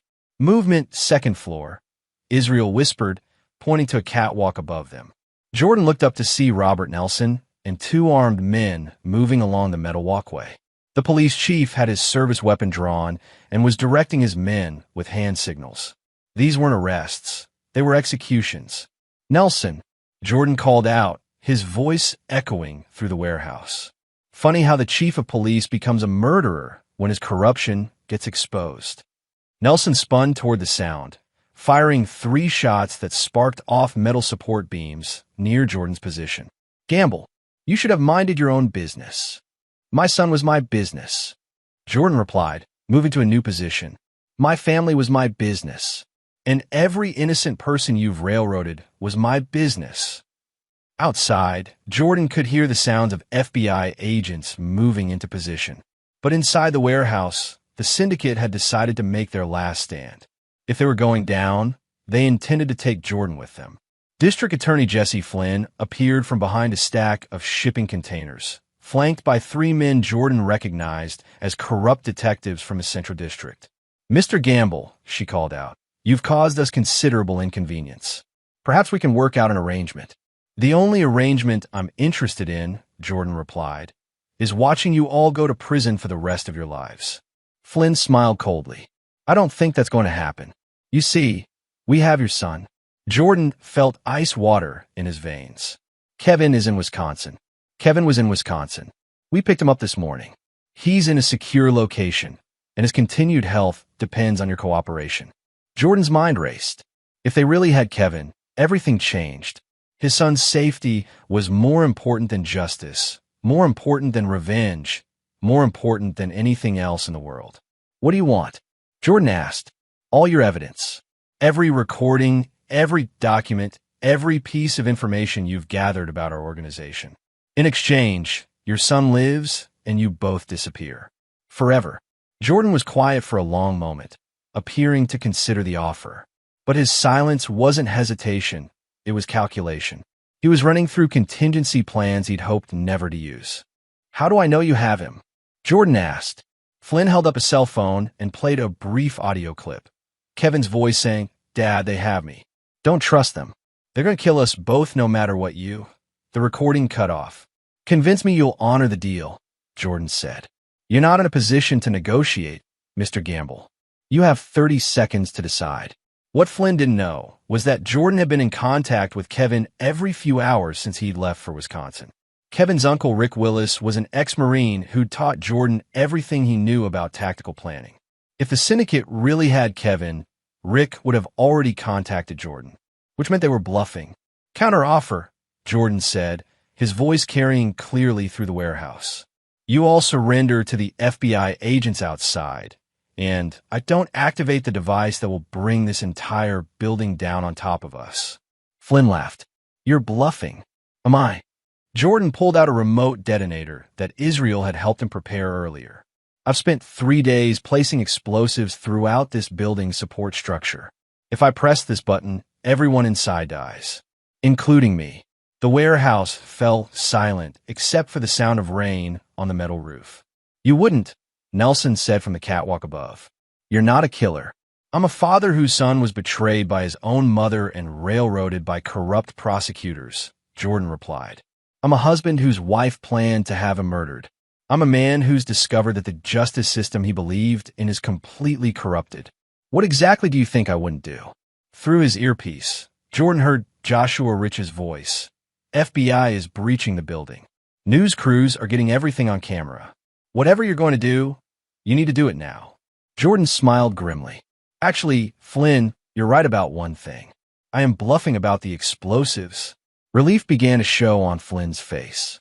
But I wasn't bluffing about this. Jordan pressed a different button on the device. Suddenly, every cell phone in the warehouse began receiving the same text message. GPS coordinates for a storage facility across town, along with the message, evidence of syndicate corruption stored here. Building rigged to explode if tampered with. Contact FBI. What did you do? Flynn demanded. Insurance, Jordan replied. Even if you kill me, even if you destroy all the evidence in this building, there are copies of everything stored in a location that only I know. And if anything happens to me or my son, that location gets revealed to every law enforcement agency in the country. FBI agents were now flooding into the warehouse, shouting commands and taking people into custody. Jordan could see the terror in Flynn's eyes as she realized their network was finished. But Jordan wasn't done yet. As FBI agents moved to arrest him along with everyone else, He handed over his recordings and walked toward the exit. He had one more betrayal to address, and this one was personal. "Where are you going?" Israel asked. "To settle the last score," Jordan replied. "Maxine is being held at the federal courthouse. It's time for her to understand what happens when you betray family." The war was almost over, but the most personal battle was yet to come. Chapter 8, The Reckoning. Jordan sat across from Maxine in the federal courthouse's secure conference room. She was still in orange jail clothes, her makeup long gone, her carefully maintained appearance destroyed by 3 days in custody. For 26 years, she'd been his wife. Now, she was just another criminal who betrayed his family. "Jordan," she said, her voice small and broken, "I know you must hate me." "Hate?" Jordan considered the word. "No, Maxine. Hate implies you still matter to me emotionally. You're just a problem I need to solve permanently." Maxine's attorney, a public defender named Toby Maynard, shifted uncomfortably in his chair. "Mr. Gamble, perhaps we could discuss a plea arrangement." "There is no plea arrangement," Jordan interrupted. "Maxine is going to plead guilty to conspiracy to commit murder, conspiracy to frame an innocent person, and adultery that violated the terms of our prenuptial agreement. She's going to forfeit any claim to my assets, and she's going to publicly confess her role in Kevin's false imprisonment." "And if I refuse?" Maxine asked. Jordan smiled coldly. "Then I released the video." "What video?" Jordan placed a tablet on the table and pressed play. The screen showed Maxine and Edgar Rush in what appeared to be Edgar's apartment, but the audio was what made Maxine's face go white. "We need to make sure Kevin never gets out," Maxine's voice said clearly. "Even if Jordan proves his innocence, Kevin knows too much about our plans." "What are you suggesting?" Edgar's voice replied. "Prison accidents happen, especially to young men who might testify against prosecutors and judges." Jordan paused the video. "You weren't just willing to let our son stay in prison, Maxine. You were planning to have him killed." Maxine's lawyer looked sick. "Mrs. Gamble, you never told me about any of this." "There's more," Jordan continued, advancing the video. "Tell him about the insurance policies, Maxine. Tell him how you were going to collect on my death and start a new life with Edgar." The next segment showed Maxine discussing specific plans to poison Jordan's food or arrange for a car accident. She had researched his daily routines, his favorite restaurants, even his jogging routes. It wasn't a crime of passion. It was a calculated, methodical plan to murder her husband and son. "Jesus Christ," Toby Maynard whispered. "Mrs. Gamble, this video shows premeditation for 2 separate murders. If this goes to trial, you're looking at life in prison." Maxine was crying now, but Jordan felt no sympathy. 26 years of marriage, and you were planning to kill me and our son. Did you ever love either of us? "I loved you once," Maxine said through her tears. "But things changed. Edgar made me feel alive again. He understood me in ways you never did." "Edgar understood your bank accounts," Jordan corrected. "He understood that killing me would make you a wealthy widow. He understood that destroying Kevin would eliminate any witness to your conspiracy." Jordan leaned forward across the table. "But here's what you never understood, Maxine. You married a man who spent 25 years learning how to destroy people who betray trust.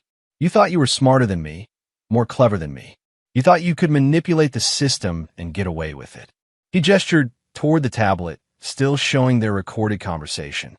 "How did that work out for you?" Maxine looked at her lawyer desperately. "What are my options?" Toby Maynard reviewed his notes. "If you plead guilty to all charges and cooperate fully with Mr. Gamble's conditions, you might avoid the death penalty. But you're still looking at life in prison without parole. And if I don't cooperate?" Jordan answered instead of the lawyer. "Then this video gets released to every news outlet in Chicago. Your parents see it. Your sister sees it. Your former friends see it. Everyone knows that you planned to murder your own family for money. And then you still get life in prison. You want me to confess publicly? I want Kevin to hear from your own mouth that you betrayed him. I want him to understand that his mother chose a criminal over her own son. I want him to have closure." Jordan stood to leave. "You have 24 hours to decide. After that, the video goes public regardless of your choice." As Jordan reached the door, Maxine called out to him. Jordan, wait. What about forgiveness? What about the family we built together? What about the good times we had? Jordan turned back to face her one last time. The family we built together was a lie. The good times were based on deception and forgiveness. He shook his head. I'm not a forgiving man, Maxine. I never have been. You knew that when you married me, and you knew that when you betrayed me. So this is it. 26 years means nothing. 26 years of lies means exactly what it should mean, Jordan replied. Nothing. Jordan left the courthouse and drove to the hospital where Kevin was recovering from his ordeal. His son had been found safe at his uncle's house. The syndicate's claim about kidnapping him had been another lie, another desperate attempt to manipulate the situation. How did it go with Mom? Kevin asked when Jordan entered his room. Your mother chose Edgar Rush over her family. She was planning to have us both killed. She's going to spend the rest of her life in prison. Kevin was quiet for a long moment. Do you think she ever really loved us? I think she loved what we represented to her, Jordan replied. Security, status, respectability. But when someone better came along, someone who could give her more money and excitement, she was willing to destroy us to get it. I keep thinking about what she said at the trial, that I deserve the death penalty. Jordan sat down beside his son's bed. Kevin, some people are incapable of real love.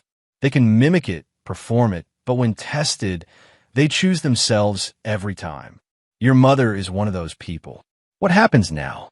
Now we rebuild. The house, our family, our trust in each other. And we never, ever forgive the people who try to destroy us.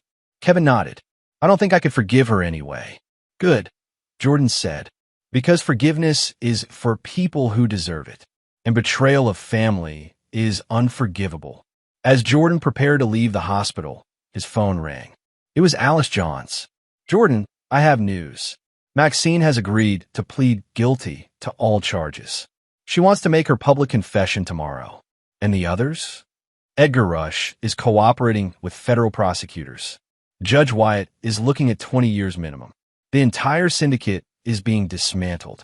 You did it, Jordan. You brought them all down. Jordan smiled grimly. No, Alice. I didn't bring them down. They brought themselves down when they chose to betray innocent people. I just made sure they faced the consequences. Tomorrow, Maxine would confess her crimes publicly. The syndicate would be destroyed, and Kevin would finally have justice. But for Jordan, justice wasn't enough. He was a man who neither forgave nor forgot, and he still had one final score to settle. Chapter 9. No Forgiveness. 6 months later, Jordan stood in the cemetery as they lowered Edgar Rush's casket into the ground. Only a handful of people attended the funeral. Rush had died alone in federal prison, the victim of what authorities called a random assault by other inmates. Jordan knew better. In prison, corrupt prosecutors didn't last long, especially when certain people made sure the right inmates knew about Rush's crimes against children and families. Jordan hadn't directly ordered Edgar's death, but he hadn't prevented it either. Sometimes justice required patience, and sometimes it required allowing natural consequences to unfold.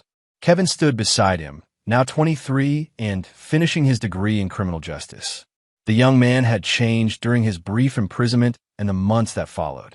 He'd grown harder, more focused, more like his father in ways that both pleased and concerned Jordan. Do you think he suffered? Kevin asked quietly. I hope so, Jordan replied without emotion.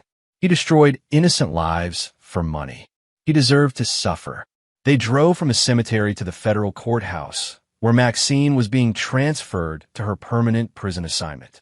Jordan had requested permission to see her one final time before she disappeared into the federal system forever. Maxine looked older, grayer, defeated in ways that went beyond physical appearance. The woman who had once commanded social circles and charity committees was now just another convicted felon facing life in prison. Why did you come here? She asked when Jordan entered the visiting room. To make sure you understand something, Jordan replied, sitting across from her at the metal table. Edgar Rush is dead, killed in prison 3 days ago, beaten to death by inmates who didn't appreciate his crimes against families. Maxine's face went pale. You had him killed. I didn't have to. Word gets around in prison about what people have done. Corrupt prosecutors who destroy children's lives don't last long. Jordan, please. I know I hurt you. I know I hurt Kevin, but you didn't hurt us, Maxine. You tried to destroy us. There's a difference. Jordan leaned forward. I want you to understand something very clearly. You will spend the rest of your life in prison. You will never see your son again. You will never see me again. Your parents have disowned you. Your sister has moved to California and changed her name. Everyone you ever cared about is gone. Jordan, I'm begging you. You're going to die alone in a cell, forgotten by everyone who ever mattered. And when you do die, no one will come to your funeral. No one will mourn you. No one will remember you as anything more than a woman who betrayed her own family for money. Maxine was sobbing now, but Jordan felt nothing. No sympathy, no regret, no second thoughts about the path he'd chosen. This is what happens when you betray family, Jordan continued. This is what happens when you choose criminals over the people who love you. This is what happens when you cross a man who never forgives and never forgets. Jordan stood to leave. Goodbye, Maxine. I hope you live a very long time, because every day you spend in that cell is a day you'll remember what you lost when you chose Edgar Rush over your family. As Jordan walked away, Maxine called after him. What about Kevin? What about giving him a chance to say goodbye to his mother? Jordan paused at the door, but didn't turn around. Kevin doesn't have a mother anymore. His mother died the day she chose to betray him. Outside the courthouse, Kevin was waiting by the car. How did it go? It's finished, Jordan said. She's gone forever, and we never have to think about her again. They drove home to the new house Jordan had bought across town. A fresh start in a place untainted by memories of Maxine's betrayal. As they pulled into the driveway, Kevin asked the question that had been bothering him for months. Dad, do you ever think about forgiveness? About letting go of anger? Jordan considered the question seriously.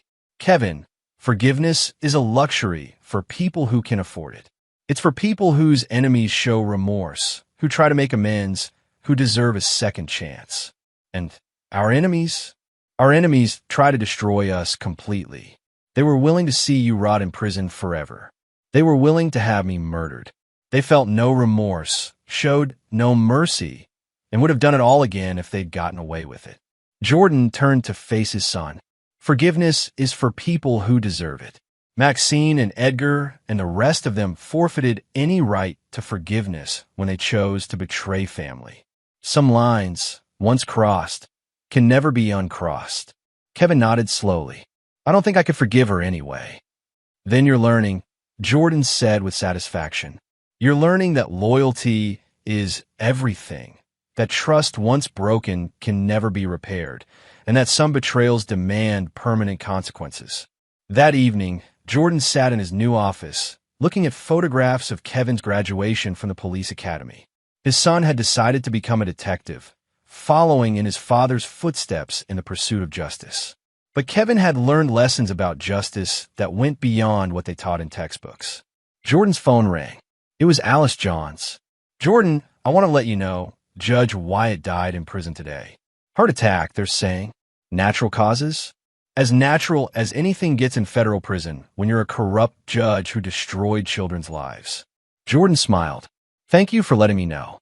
After hanging up, Jordan made one final entry in the journal he'd been keeping throughout this ordeal. Harold Wyatt, deceased. Edgar Rush, deceased. Maxine Gamble, life sentence, no parole. The syndicate, dismantled. Justice served. Family protected. No forgiveness given to those who deserved none. Jordan closed the journal